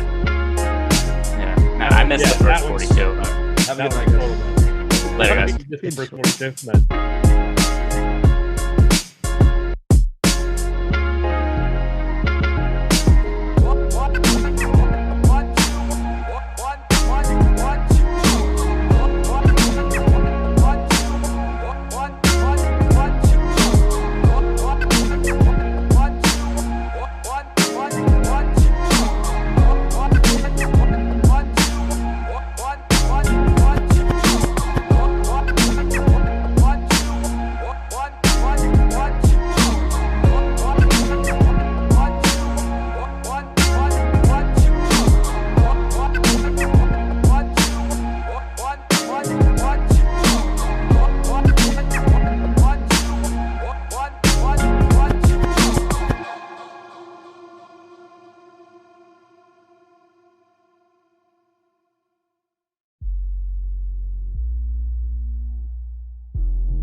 It is another edition of the Awesemo MLB Live Before Lock, taking you guys into the weekend. Greg Ehrenberg here, joined by Terry McBride. And oh boy, do we have some pitching options to talk about today. The good news, at least, there's no weather to worry about, Terry. Fortunately, I am so sick of playing DFS weatherman or having to guess at what's going to happen outside the windows. I realized for a lot of these New York games, I should just start making that decision based on, all right, it's about an hour before lock, about an hour to get to the stadium. If I was going to this game, would I be leaving my house right now? And the answer for those Mets games this week was both no, so that worked out fairly well. I got those guys out of my lineup. But yeah, glad we don't have to sweat that. But man, what a pitching slate. This is just, it's a lot of 3s and 4s to choose from. It's a really deep, broad, interesting kind of a slate. So I'm excited to talk about it with you. How you doing, bud? Yeah, I'm doing good. You know, we're recovering here. I'm all healed up from my colonoscopy earlier in the week. But I mean, I don't know if I'll ever be able to make it back from these pitching options that we have to choose from. So the good news, at least, is, hey, listen, guys, if you guys want a little bit of a different DFS experience, you can play over at No House Advantage. Use the promo code Awesemo, and you can get up to a $20 bonus on your first deposit. The good thing about No House Advantage, right? It's a different way to play DFS. It's prop-based contest. You can make lineups and not have to worry about any of these crappy pitchers. You could just take some hitters, and you could pick on some of the hitter props and maybe take some of these hitters against pitchers. And you don't have to worry about, you know, how much of a chalk Alek Manoah you want to play or a chalk Kenta Maeda or anything like that. But I think the way we should start talking about the pitchers on this slate is let's talk about the upper tier of the pricing. First, starting with Charlie Morton, and then, you know, we'll differentiate between FanDuel and DraftKings because the pricing is wildly different on the two sites today. So let's just start with Charlie Morton. To me, he is the pitcher I feel the best about of anybody going today. Good matchup against the Marlins. Also, you know, really good strikeout stuff for Charlie Morton. He does look to be maybe a little bit overowned per our top pitchers tool. 24% projected ownership on FanDuel right now. On DraftKings, projected for 34% ownership. Despite that, I'm still a little bit overweight on him because I just found it hard to find other guys that I really want to get in my player pool. But Terry, what are you doing with Charlie Morton today? I think it makes sense to consider him probably like around the field, right? He's one of our better options. One of the guys who, it's funny, on a lot of slates, I say, I don't know if I fully trust Charlie Morton because he's been a guy who I feel like has been kind of a roller coaster with his performance and his absolute upside and downside over the years. But on this one, he's kind of one of the guys I do trust a little bit more, a little bit more of a track record with him. So I think we're solid here. It's a decent spot for him. It's just the ownership. I would probably come in my personal lineups, probably below the 25% we've got him projected for on FanDuel, just because we've got so many different guys at very good price points that I would probably rather get to and just spend up trying to get to a broad range of pricey bats on this slate and a broad range of expensive stacks. I just think that's the way this one's going to break down. But if we're talking about matchup, I mean, it's clearly a very good spot against the Marlins lineup, 23.7% strikeout rate in that confirmed lineup. He's pitching to a 27.6% strikeout rate on the year, 3.45 xFIP, inducing 13% swinging strikes. He's around the plate, 31.3% CSW, allowing 5.5% barrel rate. A 34.6% hard hit percentage is perfectly fine. The launch angle is only 7.8 degrees on the average, so he's not really giving up much home run stuff. So even a guy like Adam Duvall, some of these home run hitters in the lineup for the Marlins, I just don't see much upside for them there. So I think at worst, we're talking about a safe but chalky pick with Charlie Morton here. Yeah, and this is a slate where, to me, I just feel so uncertain with so many of the pitchers that at least with Morton, I go, hey, you know what? I feel like he's not going to score negative fantasy points, and that's not how I feel about a lot of the other pitchers on the slate. That, or at least in terms of DraftKings, and this is where DraftKings is a little bit differentiated from FanDuel, the upper range of the price tier on DraftKings, like there's some odd pitchers that have been priced way up today. We've got, Eric Lauer, 9,100, Wade Miley, 9,700, Jake Odorizzi, 10,000 against the Yankees. And, I just find it really difficult to make the pivot from Morton to these guys. So where I am differentiating a pitcher, if I am going to somebody on the higher end, it is Alex Cobb today. Alex Cobb is a pitcher that I feel makes the most sense to be overweight to on the high end. He's at 9,800 on DraftKings. On FanDuel, Alex Cobb, 8,800. If I'm paying up for a pitcher today and trying to get different, single-digit ownership on Alex Cobb, to me, I think that is the most sensible pivot off of Charlie Morton. I currently have Cobb as my fourth most roster starting pitcher. So I'm pretty highly overweight to him. I also like the matchup against the Mariners. Alex Cobb has showed a lot of upside this year. He's shown a lot of downside too. Here are Alex Cobb's last 4 fantasy games. -2 fantasy points, 30 fantasy points, -1 fantasy point, and 28 fantasy points. Obviously, the wide range of outcomes makes him less than favorable for a cash game scenario, but at least for GPPs, it is the kind of upside that it's not impossible to see him outscoring Morton. Man, and I call Charlie Morton a roller coaster. That is impressive. Yeah, I think Cobb makes a heck of a lot of sense here. He's pitching well. I have not really been able to put my finger on what he's doing differently, how the pitch mix is working differently. He's throwing his splitter slightly more, but we're talking about like 2 or 3 percentage points more. So it's not a gigantic change that he made. It just seems like his stuff is a little bit more effective this year. He's in a similar matchup to what Morton's facing, but the Mariners have a little bit more power. They're 4th worst in baseball, 25.9% strikeout rate against righties. He runs 11% worse than average. They've got a 3.67% home run rate and a 160 team ISO that's like right around the middle of the league. So I think he's a little bit less safe than Morton, but I think given the ownership differential and the price differential that we're paying, getting down to him when he's pitching this well to a 277 xFIP, striking out 27.3% of hitters, it's better than he's pitched through his career, even back when he was the good version of Alex Cobb. The swinging strike rate is higher than it's been. He's up to 12% this year. He was 10.5% in 2019, 9.8% last year. So just getting more swing and miss, pitching better. Misses barrels like crazy, 4.3% barrel rate and a 0.4 degree average launch angle. So guys, when they do hit it hard, hit it right into the ground against them. I like the spot. 92nd percentile chase rate. There's a lot of different stuff to indicate that his split finger in particular is working really well for him. So yeah, it's a spot I don't feel like overly confident in, but I think on our board and with these selections, it makes a ton of sense to have a lot of them. Yeah, see, a lot of people in the chat, well, maybe not a lot of people. It's because we do have at least a couple of people are talking about how Charlie Morton has been bad against the Marlins this year.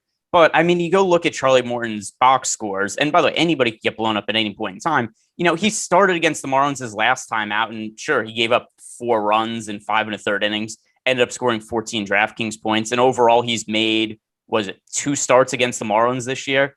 I just can't put that much weight into such a limited amount of outings against any, or maybe 3 starts against the Marlins this year. He made one on April 14th, but we're looking at a very small data set there, and it's nothing I'm really going to ever put that much weight into. That, and I mean, I'm not going to go back and look at all the, but he could have faced also different hitters that game. Who knows if the lineup was even the same? And then who knows also with some other conditions, what could have been for that game. There could have been favorable hitting conditions for that day. So, you never know. But once again, 3 starts means absolutely nothing to me. Exactly. There's such limited sample in there. It's the same thing as citing BABIP BVP numbers where hitters versus specific pitchers. Just pulling up the game log just for the hell of it, since you brought it up. In every single one of those games, his FIP was significantly lower than the earned run average, right? So it's just a little telling about how those runs scored. That's the context that you're lacking when you just say, oh yeah, he got lit up. They scored 5 runs off him that last time. You miss the context around how those runs are scored, how those guys got on base. A lot of baseball in general for pitchers, if you're just working with like ERA, looking at earned runs, you get caught up in defense. You don't really get the indicators of how the guy's actually pitching. So that's why we use indicators like xFIP, like Scherer, different things like that. And by those marks, he was better in those games than what it looks like on the surface. So probably got some bad luck in there. It also looks like he had in one of those games at least 9 strikeouts. So, I mean, there's plenty of meat on the bone in terms of DFS upside for him, even if he gets a few runs. But yeah, I'm with you. There's no reason to be actually looking at these game logs as if they're important. Yeah, and then the other thing too is like I was looking at his first start against him. He had 9 strikeouts to 2 walks. More often than not, if somebody has 9 strikeouts and 2 walks against the team, that's generally going to yield pretty good fantasy results. Now, once again, does that make Charlie Morton the lock of all locks today? No, I have him in 40% of my lineups, which is slightly overweight to the field. But I don't look at a game against the Marlins where it's like, hey, he had, his strikeouts. Let's see. The first start, he had 9 strikeouts and 2 walks. The second start against them, that was not a great outing where he had 3 strikeouts and 4 walks. Then last time out, he had 7 strikeouts and 2 walks. So overall against the Marlins this year, that's 20 strikeouts to, like 6 or 7 walks, just adding it up really quickly in my head. It's not anything that's massively concerning. He hasn't had great results, but once again, results are not that telling in terms of ERA from a baseball standpoint. A lot of fluky things happen. You get a team where you get a couple of infield hits in a row. Maybe someone makes a bad fielding play that doesn't get ruled an error, or it could be something the other way around where it looks like a team where a pitcher's done really well against a team because there's a couple of hard hit balls that are scored as errors that shouldn't be. I wouldn't look at earned runs as a really good indicator of anything. In fact, I think this also, if you are building cash game lineups, I almost think they have to have Charlie Morton. Yeah, that's a very good point. I think he's just kind of a building block and at the right price point and at the right ownership levels and everything that you want in that spot going up against that weak Marlins lineup. Just makes a lot of sense. I don't think you're paying all the way up. Like, who would you be paying up to go over him? You want to pay more for Jake Odorizzi in a terrible spot against the Yankees? I don't think we're doing that. I like Taijuan Walker on this slate quite a bit, so that would be maybe a pivot for me. If I'm building, you save a little bit on DK, you save like $600. Similar-ish kind of a matchup, except maybe the strikeout upside isn't necessarily there, given Pittsburgh's propensity to limit the strikeouts against. But I think that's kind of an interesting pivot point, an interesting spot. But outside of that, like, I wouldn't be going from Cobb to Wade Miley. I wouldn't be going from Cobb to Cole Irvin here. Wouldn't be going to Marco Gonzalez. So yeah, I think he's very much the at least in consideration in that conversation. Yeah, there's only 5 pitchers today on DraftKings that I have double-digit exposure to. And there are a couple of guys we already mentioned. One, Charlie Morton. The other one, Taijuan Walker, you just brought up. The other one's Alex Cobb, and then Kenta Maeda and Alek Manoah. But let's talk about Manoah for a second, too, because he's going to be super popular today on DraftKings. But also, just because we're right now talking about the spend-up options, one of the things that kind of makes hard to group these guys together in terms of spend-up options or pay down, when we're talking about them in totality across both sites, is that Alek Manoah is 10,300 on FanDuel, but he's 7,000 on DraftKings. So, Terry, I know that you do play a lot of your action on FanDuel. What are you doing with Manoah, who does have a lot of strikeout upside, but is priced up that highly on FanDuel? It's a hilarious price difference. And I think DK actually raised the price after he got postponed the other day. I think it was even further apart the other day. He was in like the 6,000s. But yeah, obviously very, very different play across sites. I think I'll take what I get of him. If I get up above, we've got him projected under 10% ownership right now. If I've got him at more than 10%, I'm fine with that. He's projecting fairly well for me. There's plenty of strikeouts in this Rays lineup, 28.4% strikeout rate for the confirmed lineup. So I definitely think that there's enough there for him to have a high upside start. And at that ownership on FanDuel, it's perfectly fine. It just kind of ties back to what I was saying earlier in I forget who we started with, but there are spots where there are just cheaper pitchers. Like you mentioned, Maeda. I really like Kenta Maeda here at 7,300 on FanDuel. If I can pay 3,000 less and get to a pitcher that I probably like better and do like the spot better, I'm going to do that pretty frequently. So I think that's probably going to take most of the Manoah shares off the board. But again, it doesn't take very much to get at least up over the field on him. And I do like the strikeout upside. I'm very worried about the power coming back the other way, though. I get very good home run marks on Brandon Lau around G-Man Choi. The lefties, basically, Austin Meadows in this lineup. So there's just a lot of good lefties in the lineup. Even, going all the way down to the bottom, you could grab like a Brett Phillips, who's a functional wraparound, given the speed and mid-range power upside. Ignore the 197 batting average currently, but he's functional enough as a wraparound play. You get Zunino and all his power. It's a righty-righty, but still he's just tremendous pop down the bottom of the lineup. So a lot of different directions to go with this Rays stack. So I would probably both sides that part of it. Yeah, it's funny. I mean, not to get too far ahead of it, but I do have a decent amount of exposure to Manoah on DraftKings. I find it very hard to get away from just given the strikeout upside and his price point. Once again, FanDuel DK different from Manoah because he's $3,300 difference in salary across the two sites. But just because he is so popular on DraftKings, and Manoah, as good as he is as a strikeout pitcher, he's also somebody who's been ridiculously inconsistent as of late. Here are the box scores for Manoah. By the way, people talking about pitchers gotten hit hard by the Marlins. So this stretch, starting with the start against the Marlins, we scored 4 fantasy points. He scored 4 fantasy points, 13, 18, 6. 22 than last time out against the Rays. Manoah scored 37 fantasy points. So another guy who's been all over the map in terms of fantasy production. There's a whole lot of upside there. He's also going to be uber popular on DraftKings. So I'm getting to a handful of Rays stocks for no reason other than leverage, just because Manoah is a guy who's going to be picking up a whole lot of ownership. That means on the flip side, the Rays are not going to be picking up a lot of ownership. It is a spot where, I wouldn't be shocked if Manoah gets in trouble. So I'm going to be pretty heavy on both sides. I think it's a good GPP spot.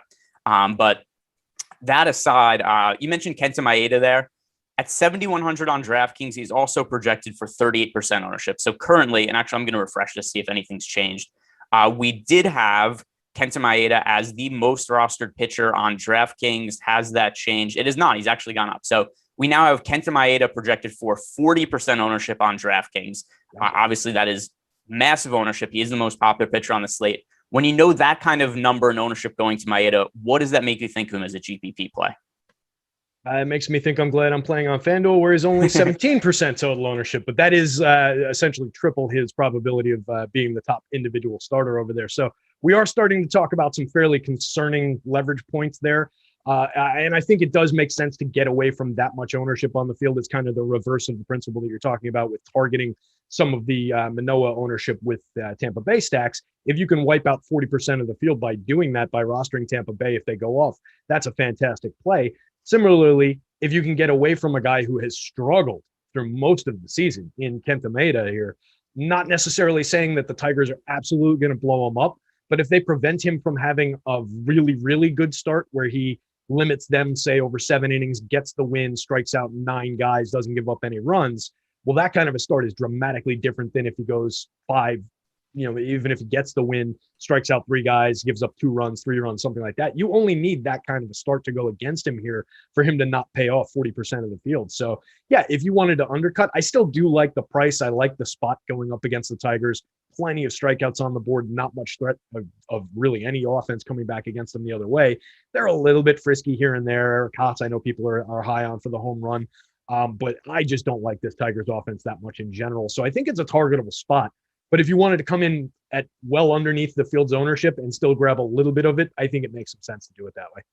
Yeah, I am not stacking Tigers. Even though Maeda is really popular, I just don't see a whole lot of upside in targeting them. It's not like with the Rays offense, one of the reasons I'm trying to get some leverage by targeting them against Mo is the Rays actually have a good offense with a little bit of power that does stuff. The Tigers generally don't. They have had some slates where they've been a little bit pesky and they've gone up against some awful pitchers, a la J.A. Happ recently. But in general, the Tigers offense doesn't really make for a great spot. More than anything, actually, the spots where I typically will target the Tigers is if they're really cheap going up against a bad pitch, and we have like, hey, DeGrom, Max Scherzer, Yu Darvish. It's funny, I brought Darvish and Scherzer as the ace examples there, but maybe DeGrom is the only ace that we could point to now. But yeah, if there's guys that I really want to pay up for on a slate, like a Jacob DeGrom, and then I'm looking for cheap offensive stack, and the Tigers are in a favorable matchup, that's where I'll get to them. Today, I don't really see any real advantage gained by going to the Tigers just because there aren't pitchers I'm dying to spend up for. Yeah, it's such a flat, cheap pitching slate that it's just easy to spread around through the mid-range for some of the guys we've talked about. Some of the guys we'll probably still touch on. Some of the bad plays on the board do have appeal that I could see the public kind of maybe walking into some of these traps. So I just think there's every reason to be spreading money around. You don't really need that savings on these bats. And they just don't show that much upside. So you're spending, you're only paying $2,700 for Miguel Cabrera here, but you're not paying $2,700 for Miguel Cabrera in 2009. You're paying for Miguel Cabrera now, and he's 246, 306, 357, 7 home runs, a 111 ISO, 83 WRC plus. The guys around him are creating runs a little bit better than average in general, but it's just not an appealing lineup. I'm not going to be there. It's and to your point, it's not a spot where you want to be grabbing them to attack the Maeda ownership. You just kind of want to make a decision to be above or below on Maeda, I think. Yeah, so I mean, I've brought up, those are all the guys I have a significant amount of exposure to. There's a bunch of guys who's like I have 5-6% exposure to, but the pitchers I actually have double-digit exposure today. It's Taijuan Walker, Alex Cobb, Kenta Maeda, Alek Manoah, and Charlie Morton. Is there anybody other than that group that you're getting like a decent amount of exposure to? And then we can talk about some lower owned plays. That is the exact group of pitchers that I'm getting double-digit exposure to on FanDuel as well. So it's interesting there. To throw guys into the mix, I would say Wade Miley and JT Brubaker are probably two guys that are somewhat interesting to me, at least. I don't really love going to Miley on any slate, but given the strikeouts in that opposing lineup, I guess it's kind of a spot. I hate the price. 9,200 on FanDuel, 97 on DK.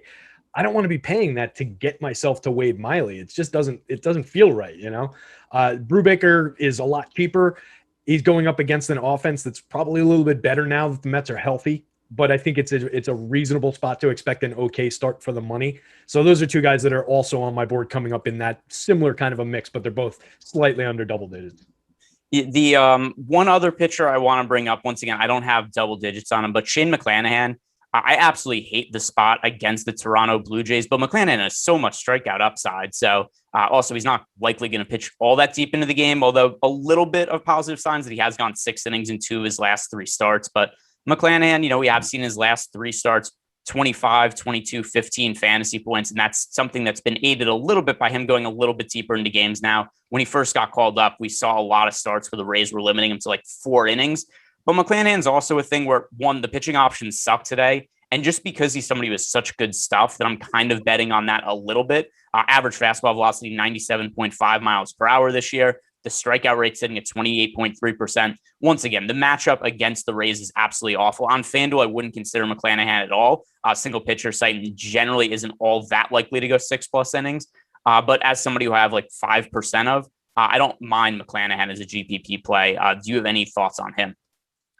I'm with you on it being a DK play. Just given the ownership over there, it's not that high. You're not paying that much money for him. And I do like the strikeout upside in general. The strikeouts in the Toronto lineup, though, specifically only 22.4% for the confirmed lineup here. And they just hit lefties pretty damn well. So it's a concerning spot for me. But I think, if we're talking about a guy that you could maybe squeeze some value out of on the DraftKings slate at that price as your SP2, makes some sense. But he does have the Blue Jays do have a 4.16% home run rate that stands 7th in baseball. They create runs 8% better than average, 182 team ISO, and just a 22.5% strikeout rate against lefties. So there is a little bit of concern given the cap on the potential depth that he might go to and their ability to both hit and not strike out that much against lefties.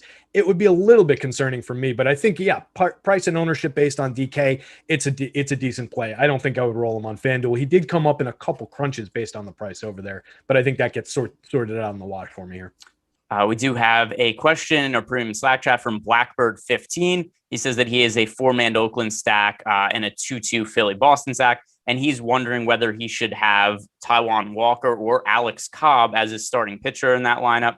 For me, Well, actually, I have more exposure to Cobb on DraftKings than Taijuan Walker, but that's also because Cobb is just picking up so little ownership on DK. And I think he's one of the only low-owned pitchers on DK that I legitimately feel good about. As for FanDuel, if you have the extra salary, I'd probably just go to Taijuan Walker. But if you actually need to save the salary somewhere, then I'd go to Cobb because he's still coming in with less ownership. But Walker versus Cobb, which pitcher do you have more exposure to on FanDuel tonight, Terry? For me, it'll probably come up Walker in my individual projections. He projects out ahead of the fields by a little bit and ahead of Alex Cobb, who's in that next tier of pitchers. So he's my top projected pitcher here. I've talked about it a few times, how I create a separate strikeout indicator and then a indicator based on just the general offensive performance of an opponent. So teams like the Pirates get a little bit of a boost for the opposing pitchers' projections, and Walker's getting some of that here. But I do think there's maybe a little bit of a strikeout opportunity, given that we get a weak back end of this Pittsburgh lineup again, with a 29.8% strikeout rate on Michael Perez, a 31.8 on Jared Oliva. There's a little bit of upside there, but they do have some excellent guys at avoiding the strikeouts in Pittsburgh here in general. But I think for me, it would be still looking for that upside start from Taijuan Walker. Not the most comfortable name to be looking for that from, but he's been pitching great so far through the year. If you do need the savings, though, there's nothing wrong with going down and grabbing Alex Cobb at that price. They're similar enough here.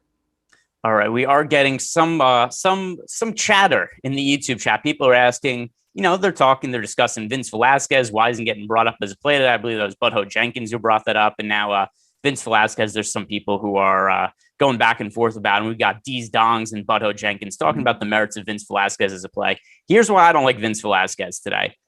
He is on the road against the Red Sox as an underdog in a game with an 11-run total. Like, those are never good metrics to generally be targeting a starting pitcher. Maybe if this was a slate that was like a 5-game slate and the Red Sox were the stone cold chalk and Velasquez was picking up no ownership. But other than that, this is not a spot that I'm rostering a starting pitcher usually. Yeah, there's no appeal here for me whatsoever in Velasquez. He's one of my bottom projected pitchers in general. This Boston offense is one that I typically am trying to roster most of the time against much better pitching, even than what I consider Vince Velasquez. He's just not a guy I've ever really trusted. 12.1% walk rate, a 10.8% barrel ball rate, a 19.2 degree average launch angle. None of those things add up to safety. He's 25.2% strikeouts. If he was around 35%, maybe you're squeezing a little bit of upside out of Vince Velasquez here. Not a spot for me at all. All right. And now before we head over to the pitchers, before we head over to the hitters, the stacks, are there any pitchers that we have not brought up that you'd like us to touch on before we move along? I think we've covered everybody. Is there any way in the universe that you could justify that Jake Odorizzi costs $10,000 on the DK slate against the Yankees? Or is there a universe in which you'd roster him at that price? Let's put it that way. Because I just found that to be just a total oddball of a price. No, it's not even the weirdest price. Do you know who he's tied with as the most expensive pitcher on DraftKings today? Who? Taylor Widener, by the way, so Taylor Widener, number one, not only is Taylor Widener an Arizona starting pitcher who's going into Los Angeles to pitch against the Dodgers, Widener, this is maybe the weirdest pricing I've ever seen before. The last start that Taylor Widener made came on May 23rd against the Rockies. He scored 4 fantasy points and threw 40 pitches.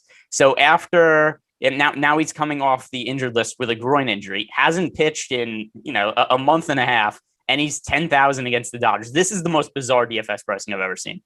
That is just inexplicable. I love it. They must have gotten a package from the guy who stopped by my house earlier today, because that is whatever they're smoking over there.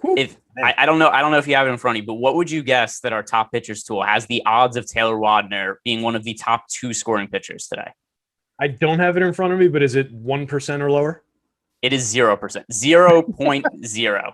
The perfect 0.0. Yeah, absolutely none. No chance of Taylor Widener being a top 2 pitcher, according to top pitchers. To which, by the way, guys, if you want access to this data, you could go sign up for an Awesemo Plus package. And if you're new to Awesemo, first-time subscriber, use the promo code MLB Live Before Lock. That is all capital letters, no spaces, and you get 25% off your first week of Awesemo Plus Platinum. So that's a good way to check out all the data that I use in my process to make my lineups. I know that Terry uses it too. And to me, I think these are totally invaluable tools, especially anything ownership related for baseball. To me, data more important for MLB DFS than any other sport. So to me, I think an essential part of playing MLB DFS. So it doesn't look like we have any more questions about pitchers, and I think we've covered everybody that we need to. So we can move on to the stack. So let's start with this, Terry. Of all the teams today, which is the one that you are getting the most exposure to as an offense?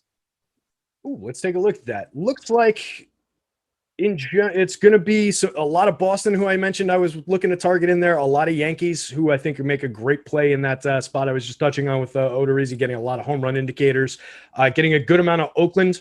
I'm surprised I'm not getting as much Phillies as I want. So I might have to make an adjustment here. I wrote about the Phillies. I really like the spot for them there today. Those were the teams that were in my head to be focusing on. So I'm just running a crunch now. That's what I was reading right off of. So we'll see how it comes out. But those are, kind of some of the top teams to me in terms of where to focus. Looks like we're getting Minnesota in that mix very significantly as well. Yeah. So I'm going through, I just recently ran a crunch because we got some new lineups in. And I think actually for anybody who watched the strategy show that I did this morning with Adam, I like a lot of the same offenses. So the offense I currently have the most exposure to is the Oakland A's going into Texas, taking on Jordan Lyles. I have them fairly high in my stacks relative to a slate of this size. Like it's not rare that it's not common that I'll have a team, 20% owned or anything like that. But right now I have 17% A stacks. That is the most that I have today by, a fairly significant margin. If you look at our top stacks tool, we do have Oakland as one of the most under-owned offenses on the slate, only 3.3% ownership share going to the A's. It's a lot of power. They're also going into a spot that now that it's starting to get into these summer months in Texas, we often will see it to be a little more favorable for the hitters. And then also you look at the numbers for Jordan Lyles this year. Number one, his ground ball rate's all the way down to 35%. So he's giving up a lot of fly balls. And something else about Jordan Lyles, it is very rare that there is a pitcher who gives up a lot of fly balls that also has a high home run to fly ball rate. So Jordan Lyles, 35% ground ball rate, also a 14.4% home run to fly ball rate. We know the Oakland A's are an offense that's capable of hitting a lot of home runs. No ownership really there. So to me, I think this is a really high upside spot.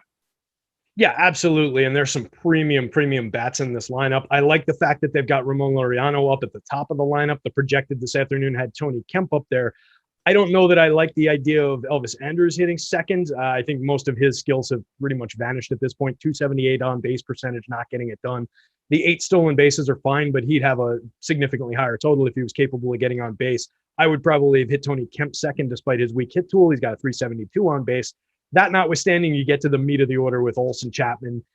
Throw Jed Lowry in there. I like Sean Murphy and Seth Brown for their power upside here. So just a lot of bats to get to. You mentioned pretty much all the talking points on Jordan Lyles in terms of the ability to create offense against him. 17.4 degree average launch angle, 8.3% barrel ball rate, 7.4% walk rate, and just an 18.5% strikeout rate. So he's got one of the better marks to target for power in terms of the new metric that I've been looking at that I mentioned the other day, the walks plus barrel rate minus strikeout rate, walk rate plus barrel rate minus strikeout rate, BBB minus K, I think is the best way to put it, is he's one of the bigger indicators on the slate for getting some power there. And it's just kind of exclusively trying to look at how many free passes is he giving, how many guys, how good of a propensity does he have to get himself out of those situations, and how frequently is he going to yield that power?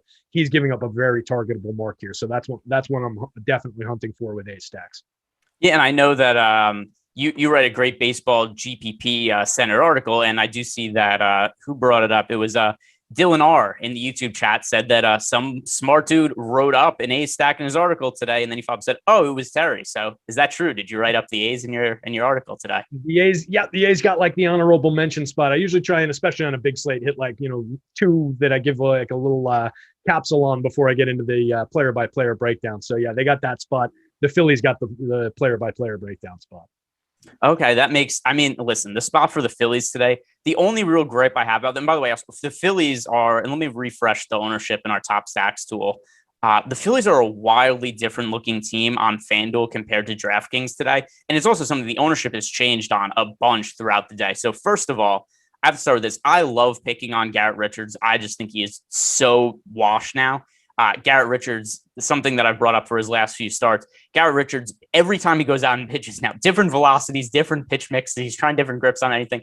He's a guy who, apparently, according to him, per interviews, he was so reliant on using different sticky substances to get grips on a ball. He says he just has to become a totally different pitcher now. He feels like nothing is working for him. So every time he goes out, every 5 days, he has different pitches, different breaking balls he's trying to throw out, and none of them work. So with the Phillies, the only real concern I have now is now for a 14-game slate on DraftKings, they now have 16% projected ownership. FanDuel is a different story because on FanDuel right now, we have the Phillies with 8% projected ownership. So on FanDuel, I find the Phillies to be a very, very high priority stack. On DraftKings, I'm still getting to some of them, but I'm just underweight to the field. I can't be overweight to a team on a 14-game slate that's projected for 16% ownership. So, Terry, take me through the Phillies. And you said also that's a team you wrote up in your article. And also that's something that everybody should be checking out. If you go over to Awesemo.com, it is a free article. So go read what Terry writes every day. But walk me through the Phillies and the difference between targeting them on FanDuel and DraftKings today.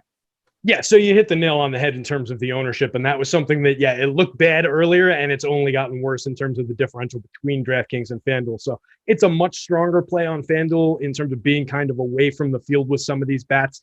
I do think they give you some upside still. You're riding along with the field on some of them on DK, but if you're rostering them alongside some of the spread out pitching, getting to different second stacks along with them, different one-offs, I think you can still play them. I don't think they're at such a bad level. And then you start talking about bats like Brad Miller, who just went off yesterday. He's in the middle levels of ownership. Rhys Hoskins is actually kind of low owned, but he's 5,500 over there. So if you can figure out a way to pay for him, you can differentiate some ownership with their best power bat in that lineup. So I don't mind that. I don't mind Didi, even though he's hitting 7th in the lineup. He's coming in under 10% ownership, under 4,000 in salary. So there are ways to put it together. But yeah, it's just much, much better where only 2 of these guys are over 10% ownership on FanDuel. One of them is Bryce Harper, kind of an obvious name, 4,100 on the FanDuel slate.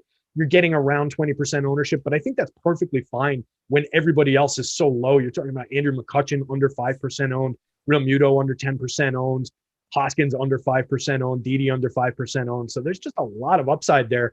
All of these guys create runs better than average in the top 6 in that lineup. Didi's slightly below, but a little bit of a small sample, 155 plate appearances. A lot of power to like there, a lot of on-base skill. So I like everything about that Philly lineup, including the matchup against, struggling Garrett Richards. Worse in that metric that I just gave before for the other guy. He's even worse, more targetable for that power metric. A 50.7% hard hit rate on the year. Just absolutely atrocious right now. So, I like the idea of attacking with some of these Phillies bats.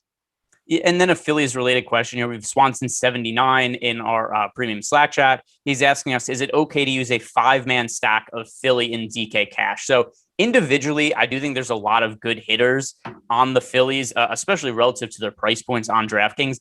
I think if you're making a 5-man stack for a cash game, though, there's a little bit too much volatility there, right? There's still so much randomness that goes into MLB DFS that if you're playing a 5-man Phillies stack, if they just don't have a good game, you just lose your cash games. Like, I think that it's a little excessive to go to a 5-man Philly stack. If I had to roster one hitter in cash, it would certainly be JT Realmuto on DraftKings. 3,800 for a catcher, that's just much too cheap, especially for a catcher who's as good as Realmuto and is in this good of a spot. But 5-man stack for cash games, that's a little excessive to me. Yeah, totally agree. I don't play a ton of cash, but and particularly not baseball cash. I just find it completely frustrating and bizarre. But that would not be my approach to make a 5-man stack for baseball cash here, despite the fact that they probably would appear a decent amount of the time in those combinations if you run them through like Fantasy Cruncher, just given some of the pricing here. But I agree. I'd be hunting more for high-end bats that just kind of snap together based on pricing. If you end up with 2 or 3 of these guys from the same lineup, great. But I don't typically think you need to go out of your way to target like full stacks for cash games for baseball.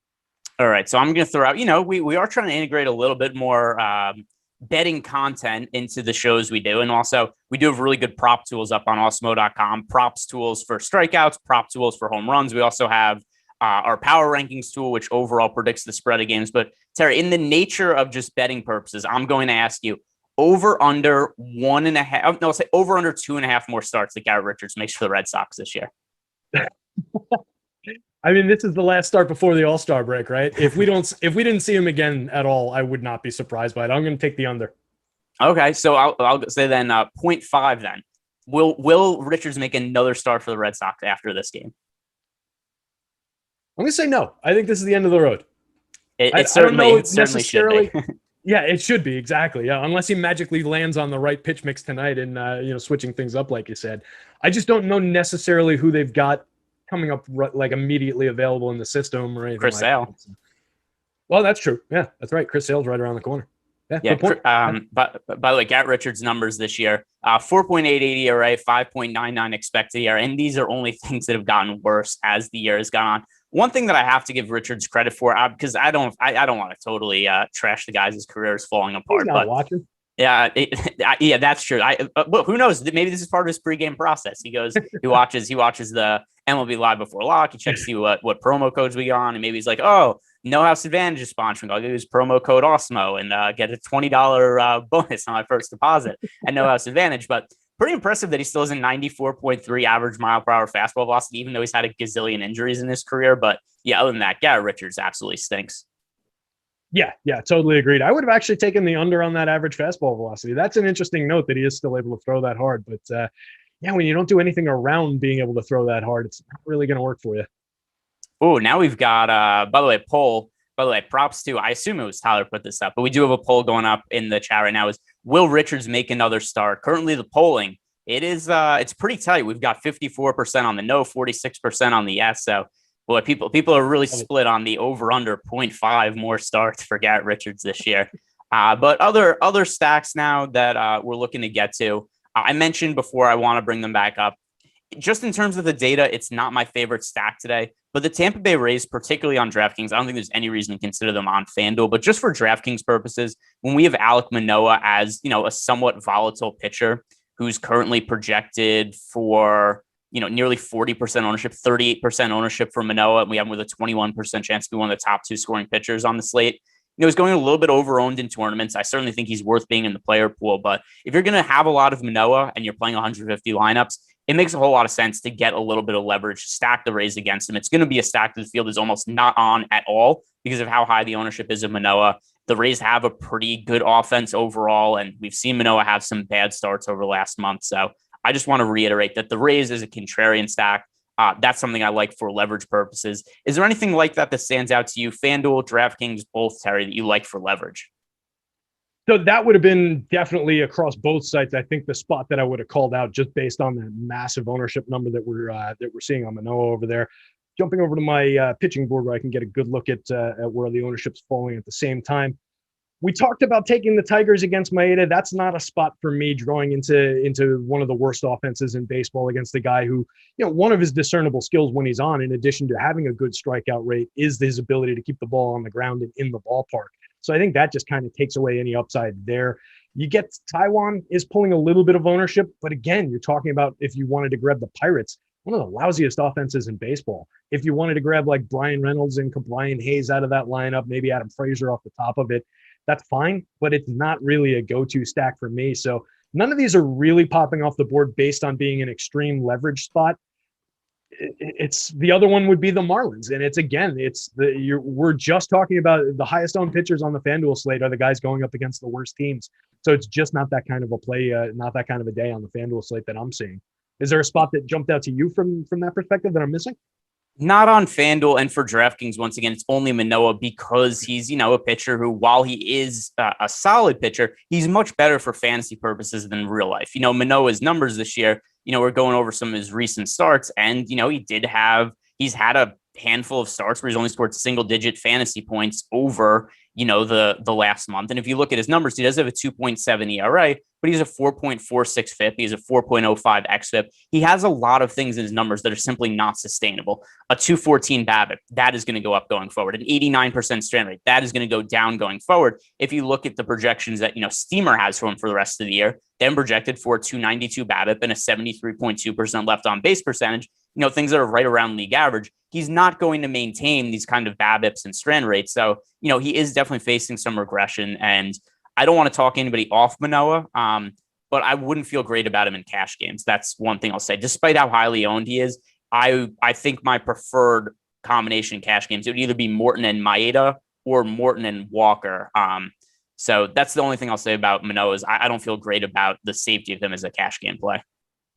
Yeah, I think that makes sense. And you touched on most of the major points there. I still do get, I mentioned it when I was talking about the Rays before, I still do get, based on a lot of that, pretty good home run indicators for the Rays offense here. So some of those premium lefty bats in that lineup, I actually, even on the FanDuel slate, I think it's super low ownership. It's not an attack the pitcher for leverage kind of a play. I just do think there is some appeal because they're very low priced. They do have decent home run upside. If I can grab Austin Meadows here for 3,100 at no ownership, Brandon Lau at 3,300 and no ownership, 2 positions on FanDuel, and then mixing guys like G-Man, guys like Wander Franco around the edges. I'm happy to do that with this team here. Not in any extreme degree, but if I'm getting, a handful of Rays stacks along with everything else, I'm perfectly content with it. All right. So I want to circle back on something I had asked you before, but you were kind of updating your lineups, trying to figure out. I mentioned the A's as the team that I overall have the most exposure to as a stack. That is on DraftKings. On FanDuel or DK, Terry, what is a stack that you have a lot of exposure to that we haven't talked about yet? Looks like getting a lot of the Minnesota Twins, if you want to hit on that one for a quick minute. I think that's a team that I get to a decent amount of the time just based on their overall power upside with some of those premium bats in that lineup. In this spot, going up against Matt Manning, who has not struck anyone out at all since he's been up in the majors. 5.80 xFIP, a 4.5% swinging strike rate induced so far this year, 7.4% strikeout rate. He's only getting barreled 4.3% of the time, I guess is perfectly fine. 42% hard hit rate, though, a 91.3 mile an hour average exit velo. That indicator that I talked about, the BBB minus K, is fairly significant for the Twins here against him as well. So that would be a targetable spot for me for power. I don't really care about Luis Arias up at the top of the lineup. Excellent hit tool kind of a guy, and he's going to be on base ahead of the power hitters. So if you want to snap him into a stack, if he makes things work for the price, that's great. But getting to Josh Donaldson, Trevor Larnak, Nelson Cruz, Alex Kirilloff, small shares of Jorge Polanco, but definitely some Max Kepler, definitely some Sano in here. I just love the power upside of this team. I can get to them pretty much top to bottom in this spot. So they're also one of the most popular stacks on the slate. Is there anything in particular that you're doing to try to differentiate them off the ownership, or is it just a team where you're okay with what the ownership is because Matt Manning has been so awful? Yeah, I'm okay with it. And if you look specifically like on the DK slate, Arias is drawing 21% ownership, and then everybody else is just only a little bit over 10, or Alex Kirilloff is around 15. But the prime hitters that I really want in this lineup are only around 10%. On FanDuel, it's similar, just around different hitters. You're getting Nelson's up in the 20s and Josh Donaldson up in the 20s. Those are the 2 prime hitters that I really want. But when I can stack that with guys owned in the 6-7% range through the rest of this lineup, I'm perfectly happy just taking what I get and not really sweating it on the individual guys. I think it combines fine. And we've got so many different possible combinations across the rest of the things that you can put with this lineup that I think it's just playable and it works. Yeah, what's funny about Matt Manning? His numbers are so bad that I brought this up on the strategy show with Adam, and I'm starting to wonder. So the sticky substance, we haven't really heard anything about this, and I've looked. I don't know. Maybe it's something you have information on. You've seen. Has this affected how minor league pitchers are working also? Has there been a crackdown where pitchers were maybe using in the minor leagues and aren't allowed to anymore? Because Matt Manning's numbers are so curiously terrible. And this is a guy who, here's where Fangraphs has him ranked as a prospect coming into the year. He is overall the 12th best prospect in all of baseball. So I don't know how many of those guys are pitchers, but we're probably looking at, like a top 3 or top 4 pitching prospect in all of baseball. His results are so ridiculously terrible that I almost have to think that just because of him, there's some sort of crackdown also that's applied to the minor leagues that we just haven't heard about as much. Is that anything that you've heard or read about? I haven't. It wouldn't surprise me at all, especially with the way that they consider minor leagues kind of a lab for testing out new rules, testing out nonsense like the starting the inning with the guy on second base. So if there's, maybe a crackdown that happened at that level or has not happened yet at that level, conversely, then yeah, maybe that could explain the difference that we're seeing. Based on the numbers and based on the extreme difference in what he was doing in the minor leagues with those strikeouts, it's either something like that or he's just got a twin brother and they switched identities for a little while and that's who's pitching right now in the majors, because this is not the prime prospect that we were waiting on for the Tigers here. And by the way, actually, we did get a follow-up here. This is pretty useful from Gary Gregg in the YouTube chat. He said that he went to a Drillers game, that's a Dodgers Philly, and he said they did check the pitchers after every inning. So that is kind of interesting. I do wonder if that's the thing where Matt Manning, I think just looking at his starts, he got called up right after the crackdown. So, he could have been a guy who was really reliant on the substances in the minor leagues. And then he gets called up in his first big league start. He's not allowed to use it anymore. And he's just like, oh no. And then he just gets his ass kicked, which, hey, that could certainly be the case here. We do have a super chat here from Justin Bruce. Thanks for the question. He's saying, when my lineup looks too good to be true and it just fits together so easily, probably means it's chalk city, right? I mean, I don't know. It depends who you're rostering. If you're playing on DraftKings and your lineup is you made a 5-man Philly stack and your pitchers are Alek Manoah and Charlie Morton, yes, that is the chalk. Or if you have any combination of the Phillies with Morton, Manoah, and Maeda, yes, you've played the stone cold chalk, but maybe just like a team that's way different in the field. It would be a little bit easier for me to answer this question if you told me like specifically who some of the hitters and pitchers they are on, or else, it's kind of hard to just know based on that. But potentially, maybe not. But I'm sorry. I wish I had a better answer, but I'm just not totally sure. Do you have a better answer than me, Terry? Yeah, it fully depends on who and what we're specifically talking about. That should be a very good feeling, right? When you put together two teams and you've spent your money the right way and everything looks great, and all of a sudden you want to take that lineup and drop it into a bunch of single entry tournaments. This is exactly what I did with the lineup last night that ended up scoring like 70 FanDuel points. Loved it going in. Great. Spent the money perfectly. Oh, man, it was ideal. Look, it's baseball. The outcomes are all over the place. Shit happens. If you're comfy with it, if it looks really good, and to Greg's point, if you're not just drawing the absolute chalk off the top of the pile and in both your stacks and your pitching, then yeah, you can probably play it. If it's feeling that good for you, maybe somebody else stumbled on it. But I mean, we want to be entering lineups that we feel good about at the end of the day. We don't only want to be hunting low ownership lineups that feel terrible to roster. That's not what we're looking for. So there's a happy medium in between those, I think.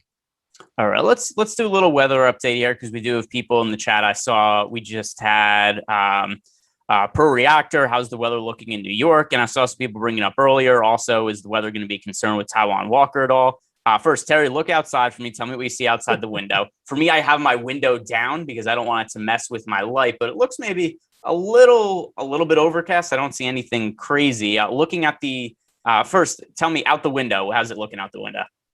Out the window, we're looking pretty good. I'd go with overcast. I can see like street level, sidewalk level. There's no rain coming down, not a lot of wind like we saw the other day. So the window report is looking good. Jumping over to Dark Sky, the site that Alex likes to use for weather. They've nailed Queens the last couple of days. It looks pretty clean. It's overcast until like 9 o'clock and then light rain for maybe an hour or two. It seems like the kind of thing where they could be at a point in the game where they've got an official game in the books already, maybe play another inning or two and then call it early. That would get a little bit dicey. If they break, if they have to delay around like 10:30, they probably end up waiting it out and just finishing it off late. So I don't see too much risk here, though. It's not like a big glob of radar over top of Queens here either. Yeah, and even just going to, weather.com, we're looking at, 25% chance of light rain. And, based on that, it could be a thing. Even if it rains a little bit, they might be able to play through it. It's not anything that's changing my exposures to this game whatsoever.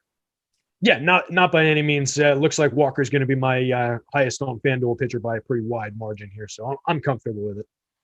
Yeah, and listen, the window test would have been super helpful the other day when Jacob deGrom was pitching, because I know here, it poured the entire day. So that would have been a spot where we could have used the window test and be like, hey, the weather looks pretty crappy. Yeah. We're on point. We changed direction like 5 different times on the show. It was happening, but we were on there. So yeah, the window test has been very valuable this week, given all the rain in the New York area. All right. I'm looking through my current stack exposures. Let's see. Another team that I'm getting to pretty heavy that I haven't brought up. Oh, you know what? Here's the team that earlier our guy Butthole Jenkins had asked, why are people not on Vince Velasquez? One of the reasons I'm not on Vince Velasquez, because I'm pretty heavy on the Boston Red Sox today. So this spot for the Red Sox, more than anything, I don't think Velasquez is the worst pitcher on the slate. Far from it. I think he's kind of a middle of the road pitcher and, maybe even above average relative to the other pitchers we have on the slate, because of the 28 pitchers today, the majority of them are bad. Velasquez's numbers this year, 4.5 ERA, 4.58 expected ERA. But Velasquez is another guy who pretty high fly ball rate, only a 35% ground ball rate, also a high home run to fly ball rate, 15% this year, 14.4% for his career. Then you also factor in that he's moving from the National League pitching in the American League, going up against not just a lineup with a DH, but the Boston Red Sox. So Fenway Park, a spot where the Red Sox have one of the best offense in baseball, could be a favorable hitter's park. And also just the Vegas data on this game. It's not something that I'll always look at the totals and be like, oh, I have to rush this team because they have X implied run total. But this is a game the Red Sox are favored in with an 11 run total. So it's pretty hard for me to not have interest in the Red Sox. Yeah, absolutely. They're coming up as one of my higher owned teams here as well for all of those reasons. I just think this is going to be a game where we're going to see a decent amount of runs scored on both sides. I talked about Vince Velasquez a little bit. I think I probably consider him a worse pitcher maybe than you do. I just do not trust him at all. I'm happy to throw hitters into that walk rate. When you're giving these Red Sox that many opportunities, that many chances with guys on base, they're going to produce some runs. You've got the core of JD Martinez, Xander Bogaerts, Rafael Devers, all creating runs over 40% better than average in the middle of that lineup. Several other hitters around them, all above average. So if you want to quibble with the Christian Vasquez, Bobby Dalbec, Enrique Hernandez aspects of this lineup, then, fine. But 2 through 7, this is a solid lineup in terms of their ability to create runs. 2 through 6, they're a solid lineup in terms of power. So I really like the Red Sox stack here. Yeah, and then one other thing here is we had was it Deez Dongs was saying what did Deez die? He said, I think he had said that something along the lines of, I can't find the exact comment, but the Phillies are going to blow out the Red Sox. Listen, I think both these teams are going to smash the pitchers. I think both pitchers are going to have a rough time today. Butto Jenkins is saying Boston is notorious for shitting the bed versus pitchers. They should rock. And then he said hashtag Asher Wojciechowski. Listen, maybe that's true. Maybe it's not true. I don't know. But I would think more often than not, the Red Sox probably have a better time against Vince Velasquez than, say, Jacob deGrom. So, and by the way, Velasquez, once again, I don't think he's a trash can either. I don't think he's good. But I mean, relatively, he's the best starting pitcher in his game. We could agree on that, right, Terry?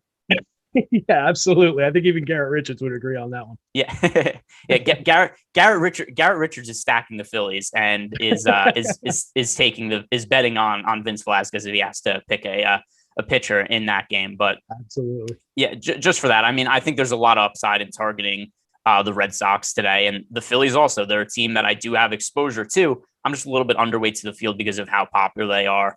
But another stack, Terry, what's a team that we haven't brought up yet that's popping up in a decent amount of your lineups? I'm glad you asked because I was just going to ask you, what do you think of the Cincinnati Reds today? I haven't heard them talked about. They're not getting much ownership. They're going up against Eric Lauer. They're the road team. I'm getting them a lot. They're popping up for me. So I'm kind of happy to be there. It's a team I've gotten to and done well with throughout the year. I don't see any negative indicators on my board. What am I missing about the Cincinnati Reds that nobody's getting to? It's kind of interesting because one of the reasons I don't generally love stacking teams against Spurs. Now, with that said, I really liked the Reds a lot yesterday and seemed like it should have gone better. They left the bases loaded twice in the first couple innings, and that didn't feel great. But one thing about going up against the Brewers, it's always a little bit of a caution for me is they have such a good bullpen. Whereas, you get into the bullpen, it's like, hey, Devin Williams is coming in, Josh Hader's coming in. Those guys both pitched yesterday, and they might not be available today. So for that reason, I'm overweight to the Reds. I don't have them like a crazy high percentage lines, but we only have them for 1.2% projected ownership. I have 4% stacks of the Reds. So I'm overweight to them. Like when you say they're popping up a lot for you, is it like what percentage of stacks? Maybe not you don't have to say the exact number, but are you like way heavier than 4%? It depends on how I end up setting the final sort. Across 500 lineups, they were a 9.2% of the population. And then in one of my sorts, I can get them around like 18% of the time. In another one, I can get them around like 13% of the time. So I'm just kind of looking for the right mix throughout some of these high-end stacks, including the Phillies that we talked about, the A's, the Twins, the Yankees, who I've talked about a couple times. I really like the power upside for the Yanks going up against Odorizzi there. So I'll have a lot of all of these teams. Right now, I'm just kind of working on the mix of how that comes out in the final sort here.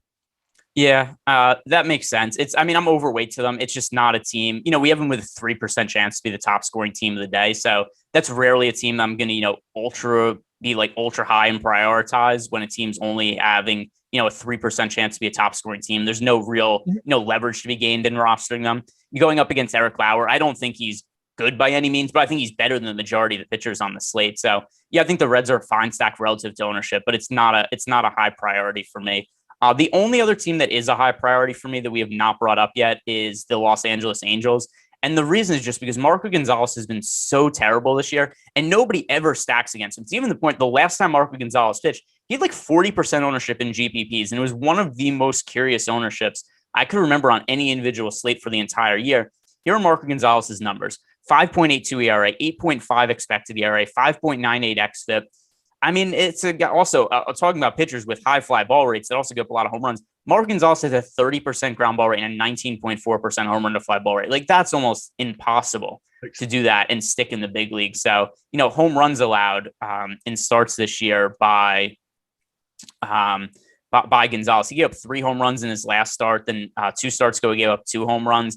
I think he has more starts this year where he's given up multiple home runs and starts where he's given up no home runs. So the Los Angeles Angels, who it looks like people have finally stopped rostering Marco Gonzalez, but we still haven't gotten to a spot where people are really stacking against him. So the Angels are only 2.4% projected ownership. As poorly as Marco Gonzalez has pitched this year, that's one of the other high priority stacks for me is the Angels. Yeah, I think that's a phenomenal spot. I'm with you on that one. I'll have a decent share of the Angels on FanDuel here. I kind of want to get to more of them. As you were talking, I was just pulling them up and taking a closer look at Marco. And in that BBB minus K, he actually has the worst, I think, out of everybody on the board, coming in at I have to multiply these by -1, so the bad marks go into the negative. But it's at a 5.8 right now. After I do that, it'll be a -5.8, which would be the worst indicator probably on the board. 45.8% hard hit rate, 91.4 mile an hour average exit velo, 19.4 degree average launch angle, to your point about all the fly balls, and a 17.4% barrel ball rate. Ouch. Yeah, very, very targetable for home run upside. If Shohei Ohtani doesn't get one here, that would be kind of a surprise given how frequently he's been hitting the ball out of the yard this year. I like Jared Walsh for the opportunity as well. I know that's lefty-lefty. I don't particularly care given some of those indicators.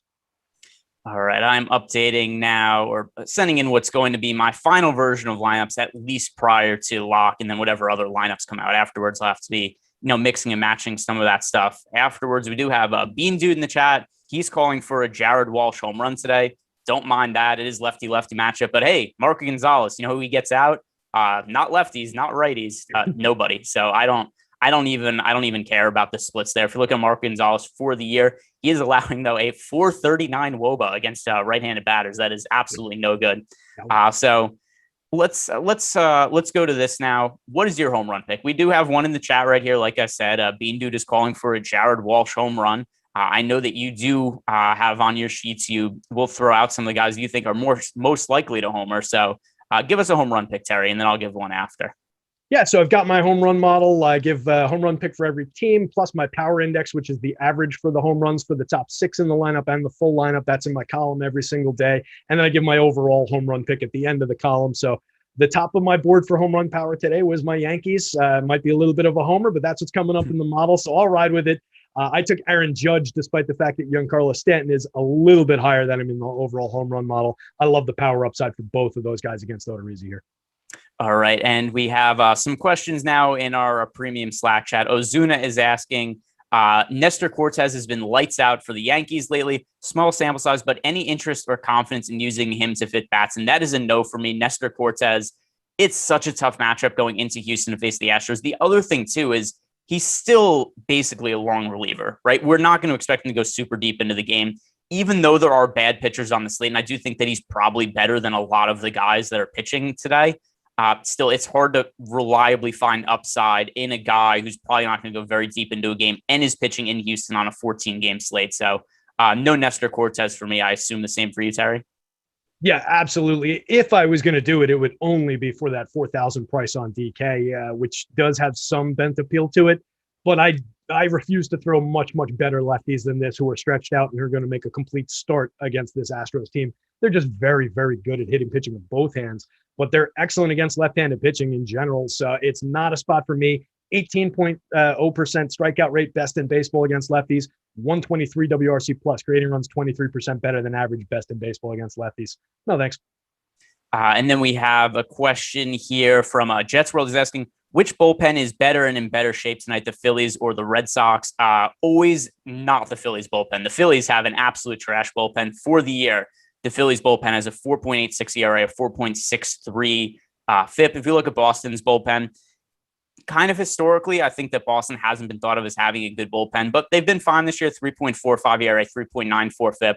The Phillies bullpen has blown so many games this year, and they are way towards the bottom of the league in terms of pitching metrics. The only teams that are below them in terms of wins above replacement for a bullpen, one is Colorado, the other is Arizona, two totally non-competitive teams. So kind of by default, it's the Boston Red Sox because everybody has a better bullpen basically than the Phillies.